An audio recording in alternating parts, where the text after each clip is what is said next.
በስመ አብ ወወልድ ወመንፈስ ቅዱስ አሃዱ አምላክ አሜን። ታላቅ የበይነ መረብ የውይይት መድረክ ማስታወቂያ። ባሳለፍናቸው 7 ዓመታት እጅግ በከፋ መልኩ የብልጽግና አገዛዝ ሀገሪቱን ለእርስ በርስ ጦርነት በመዳረግ የገዛ ህዝቡን በጅምላ በመጨፍጨፍ ላይ ይገኛል። በብልጽግና የመንግስት አገዛዝ ከፍተኛ መከራን የተቀበለችውና እየተቀበለች ያለችው ዋነኛዋ ደግሞ የኢትዮጵያ ኦርቶዶክስ ተዋሕዶ ቤተክርስቲያን ናት።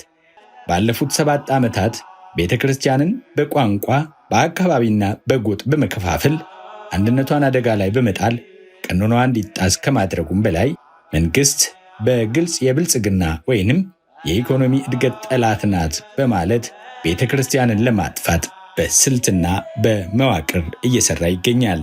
አሁንም የቤት ስራችን ብዙ፣ ችግራችንም ውስብስብ፣ እንደ ተራራም ግዙፍ ቢሆን ጥምረት ለቤተ ክርስቲያን ተራራውን የመናድን የመፍትሄ እርምጃ አንድ ብሎ ጀምሮ የተለያዩ ጥረቶችን በማድረግ ላይ ይገኛል። ይህ ጥረት ግን የሁላችንንም ሱታፌ ይፈልጋል።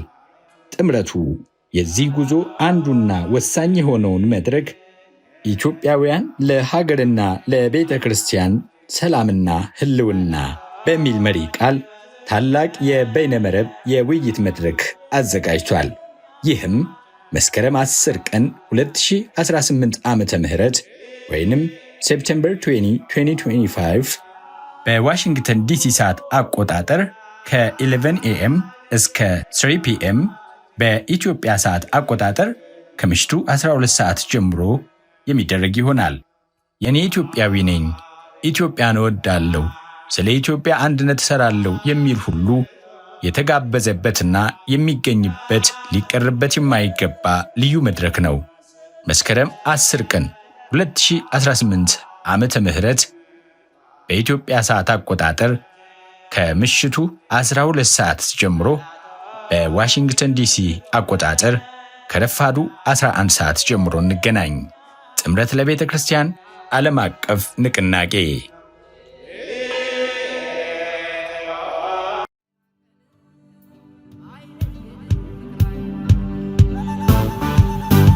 ሰላም ያገርሰው ያገርሰው እንደው ያገርሰው ሰላም ያገርሰው ያገርሰው እንደው ያገርሰው። በየዓመቱ በጉጉት የሚጠበቀው በቨርጂኒያ አሌክዛንድሪያ የሚካሄደው የፎል ፌስቲቫል የ5ኛ ዓመት በዓል ደረሰ። በዝግጅቱ በመታደም ከንግዱ ማህበረሰብ ጋር ትስስር ይፈጥሩበታል። ለአዳዲስ ሥራ ፈጣሪዎችም ከህዝብ ጋር የመገናኛ ትልቅ አጋጣሚ ነው። በዕለቱ ወጣቶችን ከባህላቸው ጋር የሚያስተሳስር ልዩ የሙዚቃ ዝግጅት በታዋቂ ውዝዋዜ ባለሙያዎች ታጅቦ ይቀርባል። ለልጆች የተዘጋጁ መጫወቻዎችና የተለያዩ አዝናኝ ዝግጅቶችም አሉ። የባህል ምግቡ፣ ቡናው፣ ሁሉም ነገር ተዘጋጅቷል። የተለያዩ የባህል አልባሳትና ጌጣጌጦችም በስፍራው ይገኛሉ። ሁላችንም ከልጆቻችን ከወዳጅ ዘመድና ከቤተሰብ ጋር በመሆን በዝግጅቱ ላይ እንታደም። የመግቢያው ትኬት በዕለቱ $15 ሲሆን በኦንላይን አስቀድመው ለሚገዙ $10 ብቻ በመሆኑ በድሉ ተጠቀሙ። ዕድሜያቸው ከ12 ዓመት በታች ለሆኑ ታዳጊዎች መግቢያ በነፃ ነው። እሁድ ኦክቶበር 12 ከቀኑ 1 PM እስከ 7 PM 3210 ኪንግ ስትሪት አሌክዛንድሪያ ቨርጂኒያ በሚገኘው በቺንኳምፒን ፓርክ እንገናኝ። አዘጋጅ ECSAC።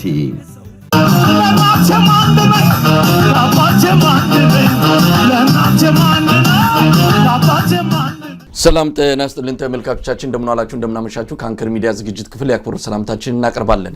የአብይ አህመድ አገዛዝ ከኤርትራ ጋር ውጊያ ለመክፈት ያስችላል የተባለ ዝግጅት እያደረገ እንደሆነ በተለያዩ የመረጃ ምንጮች እየተገለጹ ይገኛሉ።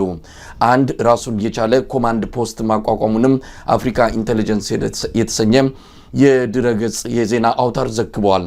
በአብይ አህመድ አገዛዝ በኩል ከቅርብ ጊዜ ወዲህ ከግድቡ ቀጥሎ ትኩረታችን ወደ ወደቡ ነው የሚል ከፍተኛ ቅስቀሳ እየተደረገ ሲሆን ይሄ ወደብ በዲፕሎማሲ በኩል ይሁን በኃይል ሊመጣ እንደሚችል ፍንጭ የታየ ነገር የለም። ወታደራዊ አዛዦች ግን ዝግጅቱን ማጠናቀቃቸውን የሚገልጹ የተለያዩ ንግግሮችን እያደረጉ ይገኛሉ።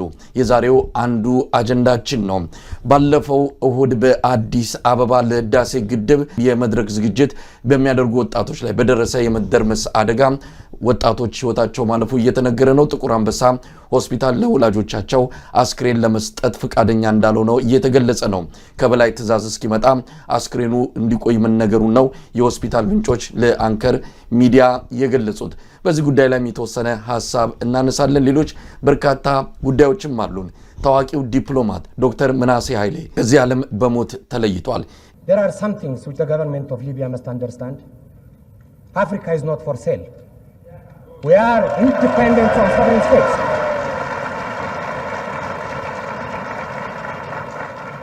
Africans are jealous of their independence and sovereignty. No matter how wealthy Libya is, that means nothing for us, and you cannot buy it.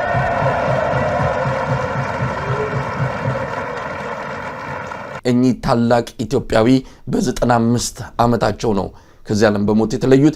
እሳቸውንም በመጠኑ የምናስታውስ ይሆናል። አብራችሁን በመቆየት ከተከታተላችሁን ሌሎች ርዕሰ ጉዳዮችንም በመረጃ እንዲሁም በትንታኔ ደረጃ እናነሳለን። አብራችሁ እንድትቆዩ ግብዣችን ነው። እኔ መሳይ መኮንን ከዚህ ከዋሽንግተን ዲሲ፣ ገለታው ዘለቀ ቦስተን ማሳቹሴትስ በጋራ ቆይታችሁን እንጠይቃለን። መልካም ጊዜ።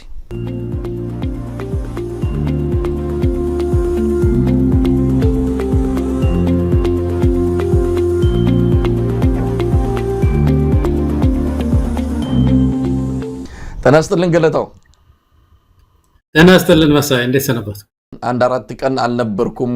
አውሮፓ የሚገኘው የስዊድን የኢትዮጵያ ሬዲዮ 32ኛ ዓመቱን ሲያከብር በክብር እንግድነት ጋብዘውኝ እዛ ተገኝቼ ጥሩ ጊዜ ቆይታ አሳልፌ ነው የመጣሁትና በእውነት እዛ የሚገኘው የኢትዮጵያ ድምጽ ሬዲዮ የሚያደርገው እንቅስቃሴ በተለይም ከሀገሩ ከፍተኛ ፖለቲከኞች ጋር ያላቸው ግንኙነት ለሌሎች ሀገራት ለሚገኙ ኢትዮጵያውያን ትልቅ ትምህርት የሚሰጥ ነው። ከንቲባውን የተገኙት የፓርላማ 2 አባላት በዚሁ በ32ኛ ዓመት የኢትዮጵያ ድምጽ ሬዲዮ ዝግጅት ላይ ተገኝተዋል። ገለታውና ትልቅ ስነ ስርዓት ነበረ። በዛ ምክንያት ለ1-3 ቀን ያህል በእንዚህ አይነት መድረክ አልተገናኘንም።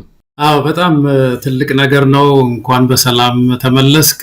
እንዳልከው በስዊድን ያለው የኢትዮጵያ ሬዲዮ ብዙ ጊዜ ለተጎዱ ሰዎችም ድምጽ ሲሆን አይቻለሁ። እኔንም ራሴን ኢንተርቪው አድርገውኛል። ጊዜ እነ እስክንድርም የታሰሩ ጊዜ ብዙ ሰው ድምጻችንን ማሰማት በማይችልበት ሰዓት እነሱ ገለልተኛ በመሆን የብዙ የታሰሩ ሰዎችን ድምጽም ሲያሰሙ ነበርና በጣም ትልቅ ክብር ነው ያለኝ። እንኳን ለዚህ አበቃቸው ልበልንም ከዚህ በዚህ አጋጣሚ አቀባበል ላደረጉትም ለአንከር ሚዲያ ትልቅ አስተዋጽኦ የሚያደርጉ ከጀርባ የሚደግፉ በስዊድን የሚኖሩ ኢትዮጵያውያን በዚህ አጋጣሚ ምስጋናችንን እናቀርባለን ማለት ነው። ገለታው ብዙ ጉዳዮች አሉን። ከየትኛው እንደሚጀምር አላቅም። ቀደም ሲል መነሻው ላይ ያነሳውት የአፍሪካ ኢንተለጀንስ ዘገባ አለ። አፍሪካ ኢንተለጀንስ በዘገባው አንድ ኮማንድ ፖስት ከኤርትራ ጋር በተያያዘ አብይ አህመድ ማደራጀቱን የሚገልጽ ነው።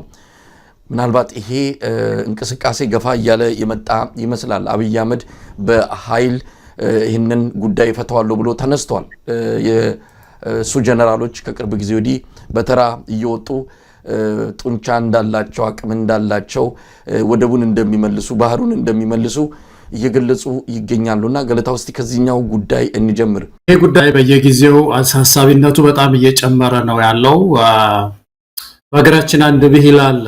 ገበሬው የሚለው አንድ ሞኝ ወይም ጅል ወደ ባህር የጣለውን ድንጋይ 50 ጥበበኛ ያወጣው ይላል። እንግዲህ አንድ ሰው እኮ ነው ወደ ባህር የሚጥለው፣ ግን ለማውጣት 50 ጥበበኛ ተሰብስቦ እንኳን ይቸገራል፣ ከባድ ነው ይላሉና የዚህ ሰው አካሄድ ለነገ መፍትሄ ለማምጣትም ከባድ የሚሆንበትን ሁኔታ ጠምዷል እና በጣም አደገኛ ሁኔታ ነው ያለው። አደገኛ እንቅስቃሴ ነው። በአንድ በኩል ምንድነው የሚለው ሰላማዊ በሆነ መንገድ ነው የባህር በር ፍላጎታችንን የምናሳካው ይላል። በሌላ በኩል ግን ምንም አይነት የዲፕሎማሲ ጥረቶች ሲያደርግ አታይም። አሁን የባህር በር ጥያቄውን አጥብቦታል። ከዚህ በፊት ሰፊ ነበር እንደምታውቀው በሶማሌ በኩል ሶማሌላንድ የቀይ ባህር የመጨረሻው ጫፍ እዛ ነው ያለው። በሶማሌላንድ በኩል ጀምሮ ነበር በቀይ ባህር በአንዱ ቦታ መግቢያ መውጫ ማግኘት አለብን ሲል የነበረው። በሶማሌላንድ በኩል የነበረው እንቅስቃሴ ያው ከሸፈ። ባለፈው ጊዜም ተወያይተንበታል። መሳይ የሶማሌላንዱ ፕሬዚደንትም አጋለጡ። ሶማሊያ አተረፈች እኔና አብይ ከስርናል እና በዛ በኩል ያለው አቅጣጫ ተዘግቷል ማለት ነው። በጅቡቲ በኩልም ብዙ ፍንጭ የለም። በዛ በኩል ያለ ጥረት ብዙ አይታይም። እንደውም ጅቡቲ በዚህ በኩል ኮሪደር ሁለታችን ምን ይዘውን አንድ ኮሪደር ልስጣችሁ ስትል ሁሉ ደብዳቤ ሁሉ አልቀበልም ያለ መንግስት ነው። ስለዚህ አሁን ጠቧል። የምፈልገው አሰብን ነው የሚል ነው። እና እንግዲህ በኤርትራ በኩል ከሆነ በአሰብ በኩል ከሆነ በሰላም መንገድ ከሆነ ደግሞ ይሄንን የባህር ፍላጎትህን የምታሳካው ምን የወታደር መግለጫ ያስፈልጋል? የጀነራሎች ዱብ የባህር ኃይል ዱብ ማለት የጦርነት ድባብ ማሳየት ዛቻ ነው ወይ ዲፕሎማሲ ብሎ የኢትዮጵያ ሕዝብ መጠየቅ መቻል አለበት መሳይ። እና አሁን የሚያሳዩት እንቅስቃሴዎች በአጠቃላይ በተለይ ዛሬ የተቋቋመው ይሄ ኮማንድ ፖስት የሚያሳየው በአጠቃላይ ነገሩ በጣም ከምናስበው በላይ የጦዘ ሄዶ የጦርነት ጫፍ ላይ መድረሱን ነው ማለት ነው። እንግዲህ አንዱ ትልቁ ነው የሚያሳስበን መሳይ ኮማንድ ፖስት ማቋቋም ለምን አስፈለገ? ጦር ሰራዊት ነው በተለየ ሁኔታ ኮማንድ ፖስት ሊቋቋም የሚችልበት ምክንያቱ ምንድነው? ጦርነት ከሆነ መከላከያ ሰራዊት አለ እየተዘጋጀው ነው ብለዋል። ባህር ኃይልም እየተዘጋጀው ነው ብለዋል። ምንድነው ይሄ ኮማንድ ፖስት የተቋቋመበት ምክንያት? የተለየ ነገር አለ? ይሄ ነገር ብዙ ጊዜ በኢትዮጵያ ወደ ኋላ ከመለስም ጊዜ ጀምረህ ስታይ እንደዚህ ልዩ ኮማንድ ፖስት የሚያቋቁሙት መዋቅሩ 20 ሚኒት ሲቀሩ ነው። መሪዎች በመዋቅሩ ላይ ጥርጣሬ ሲኖራቸው ስልጣን በራሳቸው ስር ተሰብስቦ የሚመርጧቸው ሰዎች የሚመሩትን ያመኗቸው ሰዎች ብቻ አመራር የሚሰጡበትን መዋቅር መፍጠር ማለት ነው። አዲስ መዋቅር ነው የሚፈጠረው። ከጸጥታው ከወታደሩ ከፖሊስ ከምናምን ከልዩ ኃይሉ ከክልሎች ኃይሎች ሁሉ ተብሏል። ከነዚህ ሁሉ የተውጣጣ አዲስ ጦር ነው እና አፍሪካን ኢንተለጀንስ የሚለው ከአስመራ ጋር ባለው ውጥረት ነው እና ለዛ ዝግጅት ማሳያ ነው የሚለው እና እንግዲህ ህዝባዊ ስለማይሆን ጦርነቱ የኢትዮጵያን ህዝብ በዚህ ቀስቅሶ ሞቢላይዝ ማድረግ ስለማይችል እንደዚህ አይነት መዋቅር በመፍጠር በድሮን በምናምን ግጭቶችን ለመፍጠር ስለታሰበ ነው። እንግዲህ በቅርቡ የኤርትራ መንግስትም በጉዳዩ ላይ ምላሽ ሰጥቷል። የአብይ አህመድ ባለስልጣናት ወታደሩም የተለያዩ ባለስልጣናትም የተሳሳተ ትርክት ላይ ነው ያሉት፣ እያደረጉ ያሉት ነገር ተገቢ አይደለም በሚል ሰፋ ያለ አስተያየት የተሰጠበትንም እንደዚሁ ተመልክተናል። በኤርትራ በኩል ብዙም የሚታይ ነገር የለም። ምናልባት አብይ አህመድ ጦርነት አነሳም ብለው እርግጠኛ ሆነው የተቀመጡ ናቸው ብሎ መደምደም አይቻልም። ነገር ግን ብዙም በነሱ አካባቢ ዝግጅት ላይ ያደርጉ ይችላሉ። ይሄንን እርግጠኛ ሆነን የምንገልጸው አይደለም። ዝግጅት ያደርጋሉ፣ ዝም ብሎ የሚቀመጡ አይደሉም። ግን ይሄ ምንድነው ፕሮፓጋንዳው ላይ በአደባባይ ወጥቶ ለእያንዳንዱ ጀነራል ለእያንዳንዱ ፖለቲከኛ በአብይ በኩል ለሚሰጠው የተለያዩ ዛቻዎችና ማስፈራሪያዎች ምንም የሚናገሩት ነገር የለም። አንዳንዴ ጦርነት በቀጠሮ ይመስላል። ባለፈው ብርሃኑ ጁላ ከአዲስ ዓመት በኋላ ጠብቁና አይነት ነገር አብይ አህመድ ከዚህ ከአዲስ ዓመት በኋላ ወደ አሰብ እንሄዳለንና ተዘጋጁ እያለ የሚገልጸው ጦርነትን በቀጠሮ የማድረጉ ነገር ዝም ብሎ እንዲሁ ለማስፈራራት አየር ለመያዝ ካልሆነ በስተቀር በትክክል ጦርነት ያካሂዳል ብለው እነሱም እንደው ዝም ብለው የተመለከቱት ነው ይመስለውና በዛ መልኩ ማየት የሚቻልም ይመስለኛል። አብይ አህመድ ካለው አጠቃላይ ማህበራዊ ቀውስ ኢትዮጵያ ላይ ከፈጠረው መጠነ ሰፊ የህዝብ መከራ አንፃር በእንደነዚህ አጀንዳዎች ሰው ጭንቅላቱ እየተወጠረ የስልጣን እድሜውን ለማራዘም እንጂ በትክክልም ወደ ኤርትራ ጦር ልኮ አሰብን ለመያዝ የሚያደርገው እንቅስቃሴ በብዙዎች ዘንድ ሊሆን የማይችል ክስተት ሲሉ ነው የሚገልጹትና ይህን ትስማማበታለህ? እንዲሁ ስታየው መሳይ በጣም ሎጂካል ነው። በጣም ተጠይቁን የጠበቀ አስተሳሰብ ነው የሚመስለው። ግን እኔ ከዚህ ከተጠይቅ ፍሰት በተቃራኒ የሚሄድ ሰው አብይ ያ ነው ትልቁ ችግራችን መሳይ። እንዲሁ አቅም ስናይ አንዳንድ ከባቢዎችን ስናይ የኢትዮጵያን ሁኔታ ስናይ አንድ ሰው ጤነኛ የሆነ ሰው ዘሎ ጦርነት ውስጥ የሚያስገባ ሁኔታ የለውም። ለራሱም ሲል ማለት ነው፣ ለሀገረ መንግስቱ ሲል ይሄ ሰው ይህንን ተጠይቅ ይዞ የሚሄድ አይደለም። ድንገት ዘሎ ሊገባ የሚችል ነው። ምናልባትም በሀገረ መንግስት ማነው ስልጣኔ ላቆይልኝ ይችላል የሚል ተላላ የሆነ አስተሳሰብ ሊኖረው ይችላል እና ሊገባ ጦርነት ውስጥ ሊገባ ይችላል። መሳይ አይገባም ብሎ መደምደም አስቸጋሪ ነው በጣም አሁን ባለው ሁኔታ። በከፍተኛ ሁኔታ የኮማንድ ፖስት መቋቋም፣ የተለያዩ ድሮን መገጣጠሚያ እንትኖችን መሞካከር፣ ሁሉንም ስታይ ለጦርነት ዱብ ዱብ እያለ ነው የሚመስለውና እኔ ኤርትራን ብትሆን ያው አንደኛ ዝግጁ ናቸው እነሱ ሁልጊዜም ይሄ ብሔራዊ ውትድርና የሚባል እንትን አለ፣ ወታደራዊ አቅማቸው እንዳለ ነው። ወደፊትም ዝግጅት ሊያደርጉ ይችላሉ። ግን ኢትዮጵያውያን እኛ መሳይ ትልቁ ነገር ምሁራን ጽሁፍ መጻፍ አለባቸው፣ መደራጀት መቻል አለባቸው። የከባድ ነገር ነው። እኔ አሁን የሚያሳስበኝ ከዚህ ከጊዜያዊ የደም መፋሰሱ በላይ የኢትዮጵያን የባህር በር ጥያቄ በጣም ሊያወሳስበው ይችላል። ይሄ እንቅስቃሴ መሳይ በጣም ሊያወሳስብን ይችላል። አቶ ኢሳያስ ሊሄዱ ይችላሉ፣ አብይ አህመድ ሊሄድ ይችላል። ነገ እኮ የኢትዮጵያና የኤርትራ ግንኙነት እንደገና ሊታደስ ይችላል። አሁን ባለፈው ታድሶ አልነበረም? አብይ አህመድ ወደ ስልጣን በመጣበት ጊዜ የኖቤል ሽልማት ባገኘበት ጊዜ እኮ ጥሩ መደላድል ተፈጥሮ ነበር። እንደዚህ አይነት መልካም ጊዜ ሲመጣ ያንን መልካም ጊዜ ተጠቅመን ይሄ በተለይ አሰብ ለኢትዮጵያ ከኢትዮጵያ ውጪ ሌላ ሊጠቀምበት የሚችል የለም። የኢትዮጵያና ኤርትራ ብቻ ናቸው የሚጠቀሙበት የእግዚአብሔር ፈቃድ ሆኖ እነዚህ ሁለት ሀገሮች በወንድማማችነት እንዳይጠቀሙበት የሚያደርግ ነገር ሊፈጠር ይችላል። ይሄ ግፊት እንደ ደም መቃባት ጉዳይ ከመጣ ያ ደም ብዙ ደም የሚፈስ ከሆነ ቀጥሎ ረጅም ጊዜ ሊወስድ ይችላል። ያ ሁኔታ እስኪመለስ ድረስ ወደ ልቦናችን እስክንመለስ። ሁለተኛው ባለፈው ያነሳ ነው መሳይ ኤርትራ እዚህ ጦርነት ውስጥ ከምገባ ለምን ለአንዱ ሀያል ሀገር ለ99 ዓመት ለ80 ዓመት አልሸጠውም ልትልቆ ትችላለች። ብትሸጠው ማን ነው የሚጎዳው ከኤርትራ በላይ? ኤርትራ ትጎዳለች። ባለፈው ይሄንን ጉዳይ አነሳኸውና ወዲያውኑ አንድ ዘገባ ወጥቷል። ምናልባትም ያንተን ግምት የሚያጠናክር ነው። የሳውዲ አረቢያ ትልልቅ የኢንቨስትመንት ኩባንያዎች በአሰብ ላይ ኢንቨስት ሊያደርጉ ነው የሚል ነው። ትልልቅ ኢንቨስትመንቶች ምናልባትም የአሰብን ወደብ ሙሉ በሙሉ ለመውሰድ በሚያስችል መልኩ እንደዚህ አይነት እንቅስቃሴ መጀመሩን የሚገልጽ አንድ ዘገባ ተመልክቻለሁና ምናልባት ግምት በእንደዚህ አይነት መረጃ የታገዘ ከሆነ ነገ ከነገ ወዲያ የሳውዲ አረቢያ እጅ ሙሉ በሙሉ በዚህ በአሰብ ጉዳይ የሚገባ ከሆነ ለአብይ አህመድ በጣም ከባድ ነው የሚሆንበት። ዝም ብሎ ተነስቶ ጦር ማዝመት ወይም ደግሞ እንዲህ አይነት የማስፈራሪያና ዛቻዎችን በየመድረኩ ማንሳትም የሚችል አይመስልም። ምክንያቱም ከሳውዲ አረቢያ ጋር ያለውን ግንኙነት የበለጠ የሚያሻክርበት ይሆናልና እንዲህ አይነት ግንኙነት ተጀምሯል። ይህንን ዘገባ ተመልክቻለሁ። ተመልከት። ይሄ ነው በጣም ኢትዮጵያውያን ሊያሳስበን የሚገባው ይሄ ነው መሳይ። ይሄ ለአብይ ብቻ እኮ አይደለም፣ ለኢትዮጵያ ለመጻኢ ዕድላችን የሚቀጥሉት ለምሳሌ ኤርትራ በ90 ዓመት ውስጥ ቤዝሽን የወታደራዊ ቤዝም ማስቀምጠሽ እየተከላከልሽ ተጠቀሚበት ከ90 ዓመት በኋላ ትሰጪኛለሽ የሚል ስምምነት እኮ ይስማማሉ ብዙ ሀገሮች አይደለም?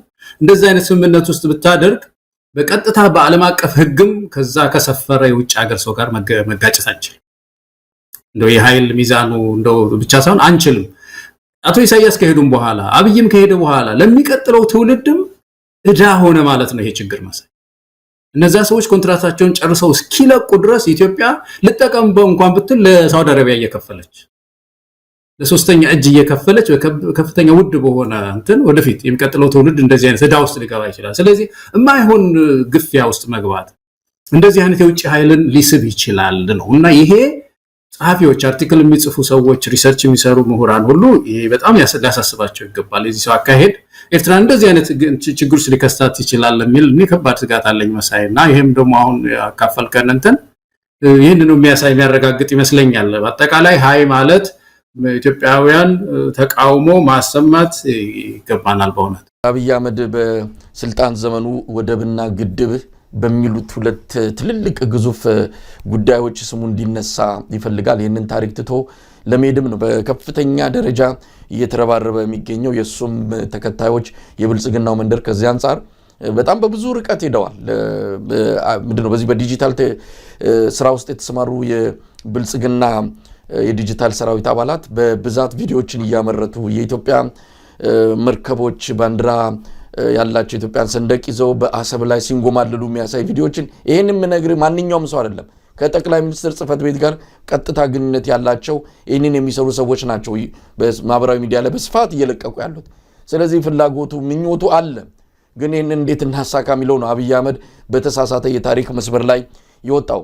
ከግድቡ ጋርም በተያያዘ እኔ ነኝ የዚህ ግድብ ስሜ ከግድቡ ጋር ወደፊት መነሳት አለበት ብሎ የጀመረው ብዙ ኪሳራ አብይን አህመድን ሳይሆን ጠቅላይ ሚኒስትር መለስ ዜናዊን ነው ህዝቡ እያስታወሰ ያለው ከዚህ ግድብ ጋር።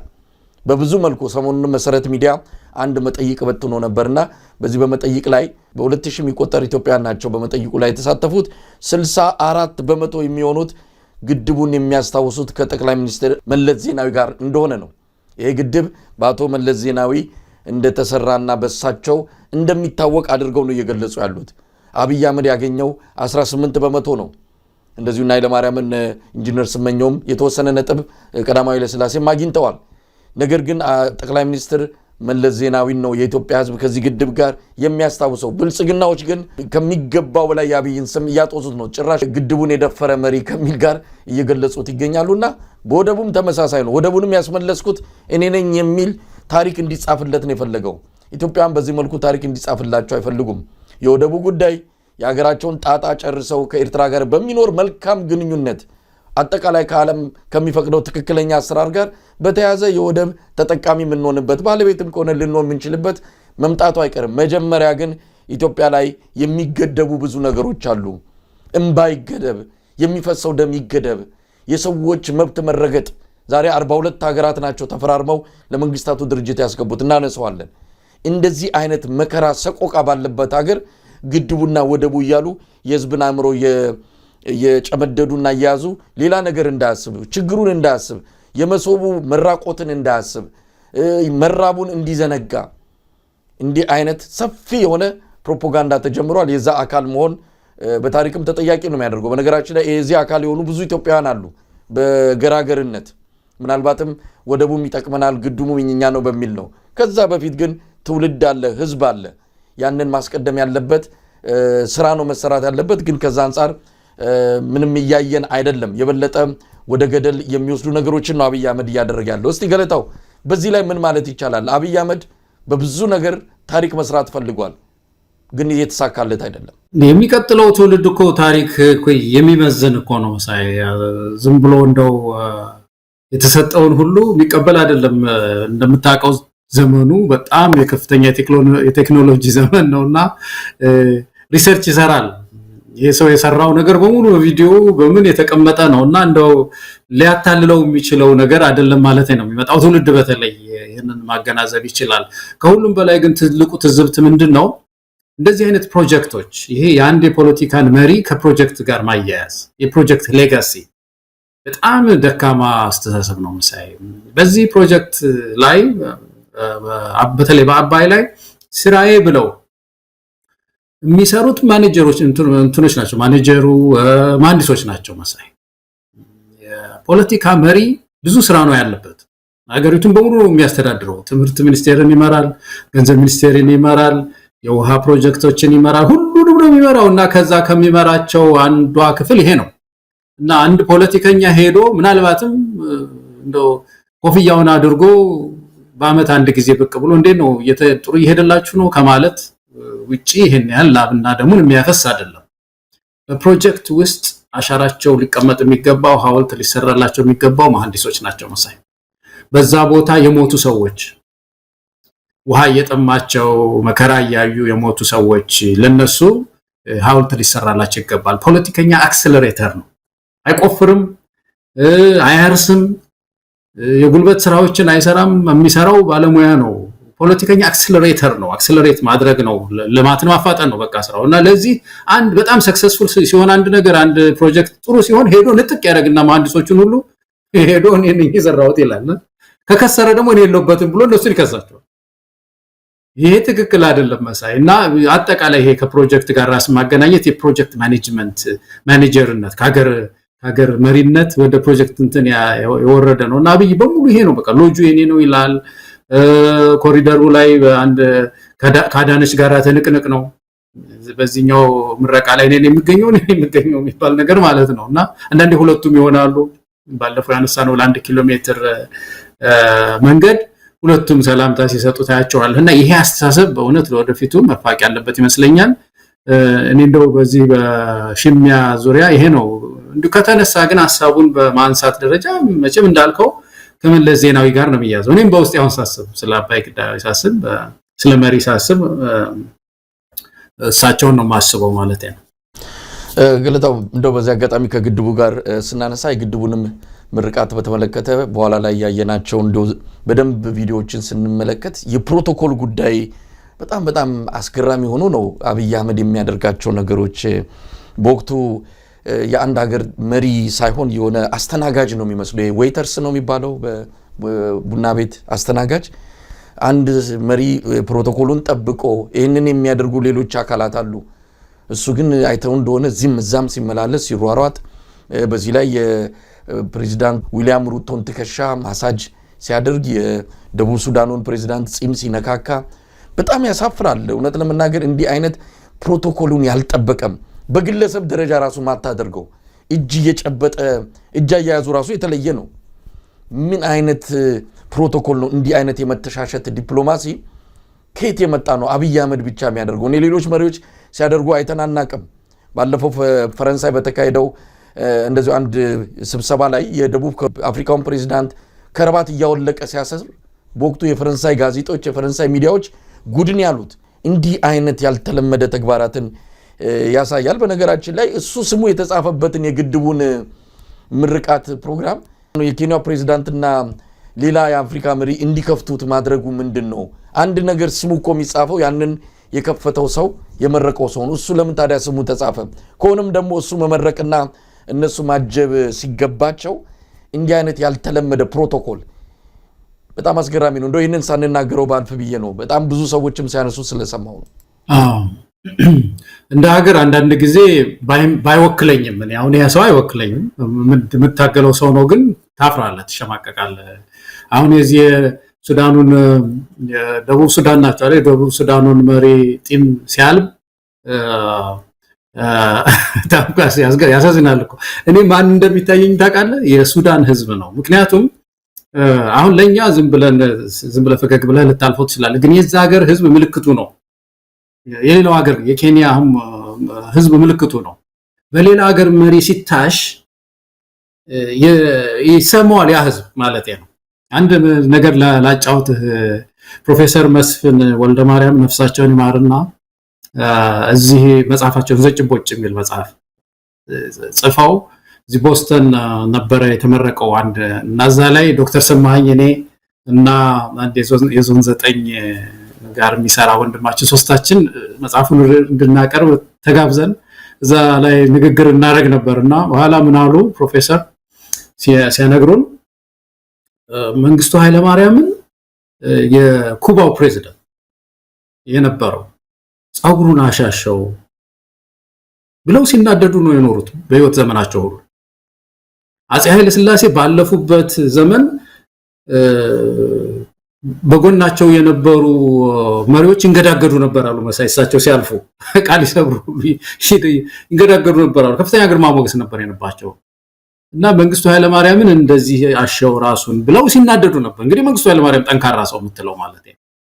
እና ምንድነው የሆነ ሀገር መሪ የሌላ ሀገር መሪ ትሪት የሚያደርግበት መንገድ በተለይ ይሄ አካላዊ እንትኑ ዲስሪስፔክት አለው ማለት ነው። ለኬንያ ህዝብ ትልቅ ስድብ ነው።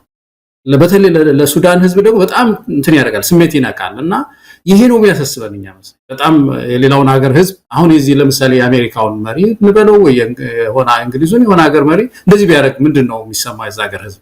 ያ ያልከው እኮ ነው የከረባት አስተካከለ እኮ ሌላ ትርጉም ስላለው እኮ ነው።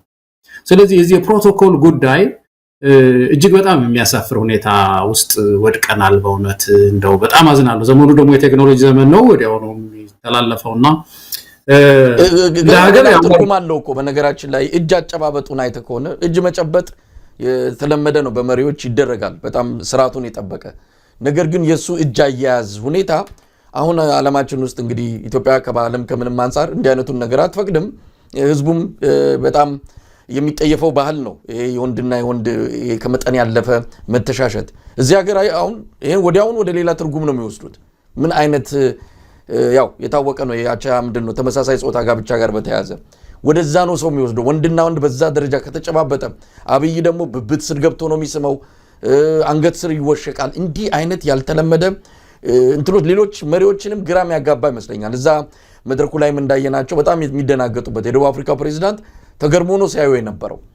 ስለዚህ እንዳልከው ህዝብን ወክሎ ሀገርን ወክሎ እሱ በግለሰብ ደረጃ እንኳን ማይደረግን እንዲህ መሪ ሆኖ ማድረጉን ሲታይ ሰውየው ትንሽ ያለ መረጋጋት በራስ የመተማመን መንፈስ ማነው አቅም እንደሌለው በደንብ የምትረዳበት ነውና ሀገር መወከሉን ህዝብ መወከሉንም የሚዘነጋው ይመስለኛል። እዛ የአባይ ግድብ ምርቃት ላይ ያየነውም ያንን ነው። አስተናጋጅ መስል ፎቶ የሚነሱትን ሰዎች ተራ ሲያሰልፍ በጣም ይገርማል። እውነት ለመናገር ገለታው እንግዲህ ወደ ሌላው ርዕሰ ጉዳያችን እንግዲህ ምናልባት የምጨምረው ነገር ከሌለ እንትን ነው። በጣም የተንቀዠቀዠ ልጅ ነው።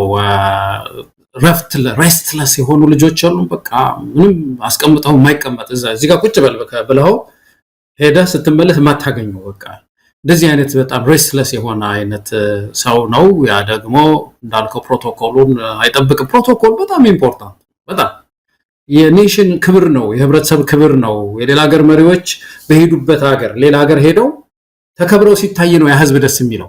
አሁን ለምሳሌ እኛ ኢትዮጵያውያን በአፄ ኃይለ ሥላሴ የምንኮራው አሜሪካን ሀገር ብለን እንላለን። ምን አደረጓቸው አፄ ኃይለ ሥላሴ ወደዚህ የመጡ ጊዜ? የመጀመሪያው ጥቁር መሪ ናቸው ዋይት ሃውስ ሲገቡ እንደምታውቀው የመጀመሪያው እና እሳቸው ዋይት ሃውስ ገብተው ከፕሬዚደንቱ ጋር ንግግር ሲያደርጉ ውጪ ጥቁሮች ተሰብስበው ነበር ዋይት ሃውስ አካባቢ። በኋላ ወጥተው አድሬስ አድርገዋቸዋል እኮ ወጥተው አፄ ኃይለ ሥላሴ ለጥቁሮቹም እኮ አይዟችሁ ብለዋል እኮ። እዚህ አሜሪካ ሀገር መጥተው የነበረ ሰልፍ የነበረ መድፍ ያ ሁሉ ነገር ለኛ ለኢትዮጵያን ክብር የሆነበት ምክንያት ምልክታችን ስለሆኑ በሌላው ሀገር እንደዚህ ተቀበላቸው ነው። እና የሌላ ሀገር ፕሬዚዳንት ኢትዮጵያ ውስጥ መጥቶ ጢሙን እንዲህ የሚያደርገው ከሆነ ያ ህዝብ የሚሰማው ነገር አለ። እንዴት እንደዚህ ይደረጋል? በተጋብዞ ሄዶ ዊሊያም ሩቶስ ቢሆን እንደዚህ እንደ ትንሽ ልጅ እንደዚህ እንዴት ይደረጋል የሚለው ነገር ነው የሚያሳስበን ማለት ነው። ቀላል ነገር አይደለም። ፕሮቶኮል ነገር ሲነሳ ነው። ገለታው አንድ ፎቶግራፍም እንዲሁ ሰሞኑን ከአብይ አንጻር በማህበራዊ ሚዲያ ላይ ሲስተላለፍ ሲዘዋወር አይቼ ነው። ይሄ ፎቶግራፍ ነው ተመልክቶ ሊሆን ይችላል። ገለታው አብይ አህመድ የለበሰው ልብስ ነው። እንግዲህ ይሄ ትልቅ ስብሰባ ላይ ነው። ውጭ ዜጎችም ያሉ ይመስለኛል። እንግዲህ በዚህ ስብሰባ ላይ አብይ አህመድ የለበሰውን ልብስ ብትመለከተው ምናልባት ከመም ጋር የተያዘ ሊሆን ይችላል ወይም የተለየ ምክንያት እንዳለው አልገለጹልንም። ግን እንደዚህ ለብሶ ነው የተገኘው። ምን ሊሆን ይችላል የሚለው ብዙዎች ግምት እየሰጡ ነው። ከጤንነት ጋር የተያዘ ይሁን ወይም እሱ ለጊዜ ለየት ያለ መልበስ ስለሚፈልግ ይሁን የሚታወቅ ነገር የለም። ግን በእንደዚህ አይነት መልኩ ነው የመጣው። አለባበስም ቀላል አይደለም። ባለፈው የዩክሬኑ ፕሬዝዳንት እዚህ ዋሽንግተን ዲሲ ሲመጣ በለበሰው ልብስ ነው እንግዲህ መነጋገሪያ የሆነው። ለምን ሱፍ አለበስክም ብለው የአሜሪካ ሚዲያዎች በዛ መልኩ ሲጠይቁት የነበረው። አለባበስ ፕሮቶኮል ከዚህም ይጀምራልና ለምን እንዲህ እንዳደረገ በእርግጥ የታወቀ ነገር የለም። ምክንያቱ አይታወቅም። ገለታው ግን አስገራሚ ነገር ነው። ምናልባት ከመም ጋር ከጤንነት ጋር የተያዘ ከሆነ ቢነገረን ጥሩ ነው። አይ ምን ሻርፕ ምን ጤንነት ልትከላከል ትችላለች ብለህ ነው ወይ? ሌላ ነገር የሚያደርግ ከሆነ ያድርግ እንጂ የታመመ ሰው ቤቱ መቀመጥ ነው ያለበት እንጂ እንደዚህች አይነት የሆነች ጥቁር ሻርፕ ነገር ጠልጠል አድርጎ መግባት ምንም ምንድነው ህመምን ሊቀንስ የሚችል ነገር የለውም። ባለፈው ከአቶ አንዳርጋቸው ጋር ስታወሩ አንድ በዚህ በፕሮቶኮል ዙሪያ ነው መሰለኝ ሲናገር በጣም አስገራሚ ነገር እንደዚሁ ተናግሯልና ምን አለ እንዲህ በፊርማ ላይ ይመስለኛል ያነሳው አስተካከለኝ መሳይ ካንተ ጋር ነው ሲነጋገር የሰማሁትና እየተፈራረሙ ያለ የሌሎቹን መሪዎች ምን እንደያዙ እንደዚህ እየተንጠራራ ያያል። ያስገርማል እኮ እንደዚህ እየተንጠራራ ያያል። እና ካሜራዎች ደግሞ እሱ ላይ ደግሞ አነጣጥረው ያያል እያሉ ይቀርጻሉ። ተመልከት። አሁን ይሄንን ምን ትለዋለህ? በጣም ሬስትለስ እኮ ነው። በጣም ሬስትለስ ረፍት የሌለው ነው። ይሄ ምንድነው የሚያሳየን? በአጠቃላይ የዚህ የፕሮቶኮሉን ጉዳይ ብቻ ነው እንደዚህ ነው የሚመራው ሀገሪቱን በአጠቃላይ በጥልፊያ ይሄን አርግልኝ ጧት የሆነ ነገር ጽፎ ምናምን 6 ነገሮች እንደዚህ እንትን ብያለሁ። አሁን ባለፈው ሲናገር የ6 ፕሮጀክቶች ብሎ አልነበረም ባለፈው የተወያየንበት? ከ6ቱ ፕሮጀክቶቹ አንዱ ዜና ላይ ተለጥፎ ያየሁት የጋዝ አንዱን የጋዝ ነው መሰለኝ ነዳጁን ምንድነው ካምፓኒ ማስመረቅ። እስቲ ማስመረቅ ፕሮጀክት ይሆናል መሳያው? ለማስመረቅ ብሎ ፕሮጀክት አለ? ዝም ብሎ አንድ አስመረቅ ኮሚቴ ምናምን ተቋቁምና ልታስመርቀው ትችላለህ። ማስመረቅ አንድ የሀገር ፕሮጀክት ብሎ ምን ያህል ሰበርቻቻ የሚወድ እንደሆነ የፓርቲ ሰው እንደሆነ የሩጫ ሰው እንደሆነ የሚያሳይ ነውና ወደፊትም እንደዚህ የሚገጥመን አይመስለኝም። ኢትዮጵያውያን ከዚህ ሰው እጅ ይሄ ትልቁ ነገር ምንድነው? ከዚህ ሰው እጅ ይችን የከበረች ምድር ማላቀቅ አለብን መሰለኝ። ገለታው ወደ ሌላው ቁልፍ ጉዳይ ምንምጣ። ሰሞኑን የትምህርት ጉዳይ በሰፊው የተነሳ ነው። በየአመቱ የ12ኛ ክፍል መልቀቂያ ብሔራዊ ፈተና ውጤት ለኢትዮጵያውያን አስደንጋጭ ነገር እየሆነ እየመጣ ነው። አሁንም እጅግ አሳዛኝ በሆነ ሁኔታ ነው ውጤቱ መጣ የተባለው። በጣም ጥቂት ቁጥር ያለው ተማሪ ብቻ እንዳለፈ ፕሮፌሰር ብርሃኑ ነጋ አስታውቋል።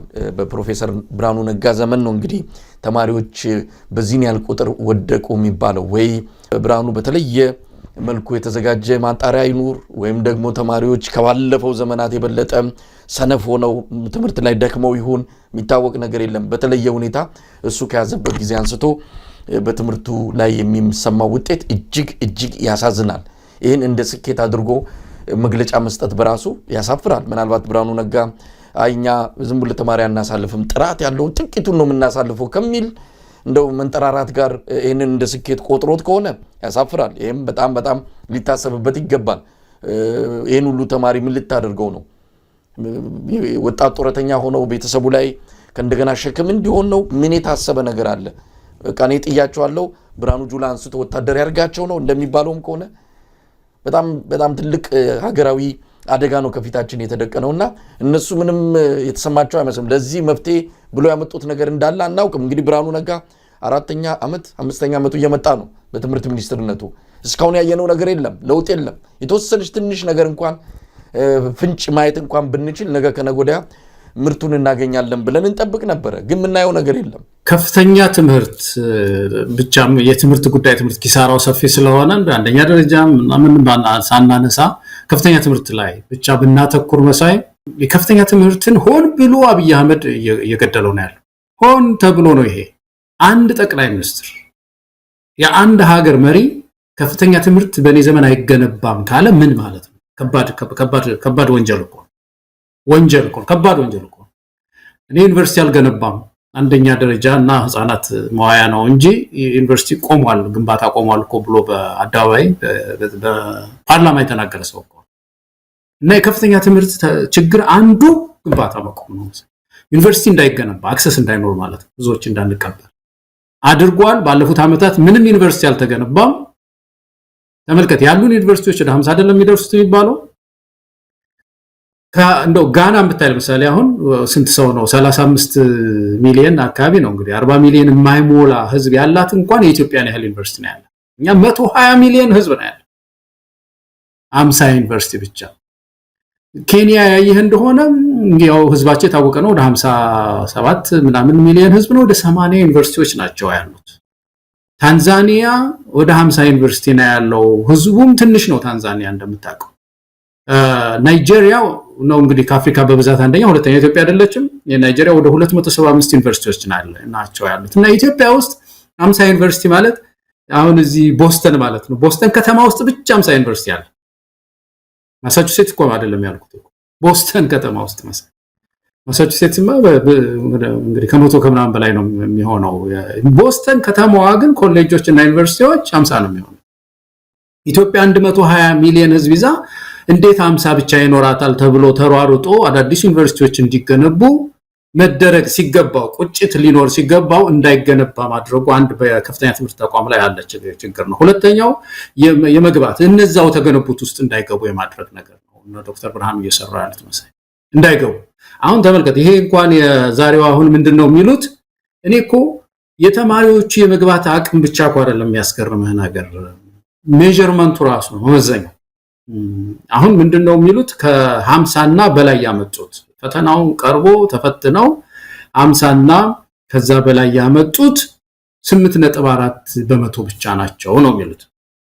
አንደኛ መመዘኛው ትክክል ነው ወይ? ይሄን ባለሙያዎች እስቲ ይናገሩ መሳይ።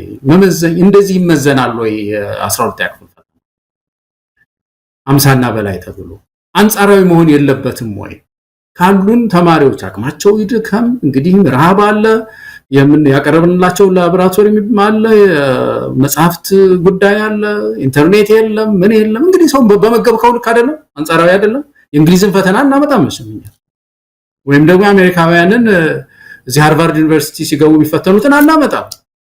አንጻራዊ መሆን አለበት፣ ሪሌቲቭ መሆን አለበት። ስለዚህ ያንን አንጻራዊ የሆነ ግሬዲንግ ሲስተም የለም። አንድ ከባድ ፈተና ወጣ 50 ማምጣት አለብን ማለት እና አሁን ምን ሆነ ተመልከት። ከመቶ ተማሪዎች ውስጥ 8.4 8 ተማሪዎች ማለት ነው 9 የማይሞሉ 8 ተማሪዎች ከመቶዎቹ 50 ሲያመጡ ሌላው 30 40 25 ምናምን ያመጣው ማለት ነው። በዚህ ትውልድ እንዴት ይገደላል? እንዴት በእንደዚህ አይነት ግሬዲንግ ሲስተም ይመዘናል? ሜዠርመንቱ ራሱ ሆን ተብሎ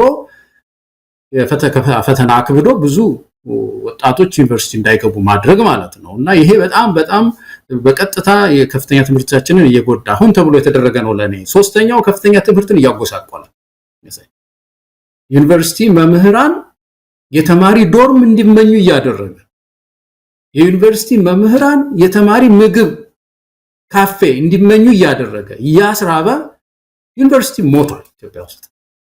እኔ አብይ አህመድን አይ ሄት ሂም በጣም የጠላሁት በዚህ ነው አንዱ።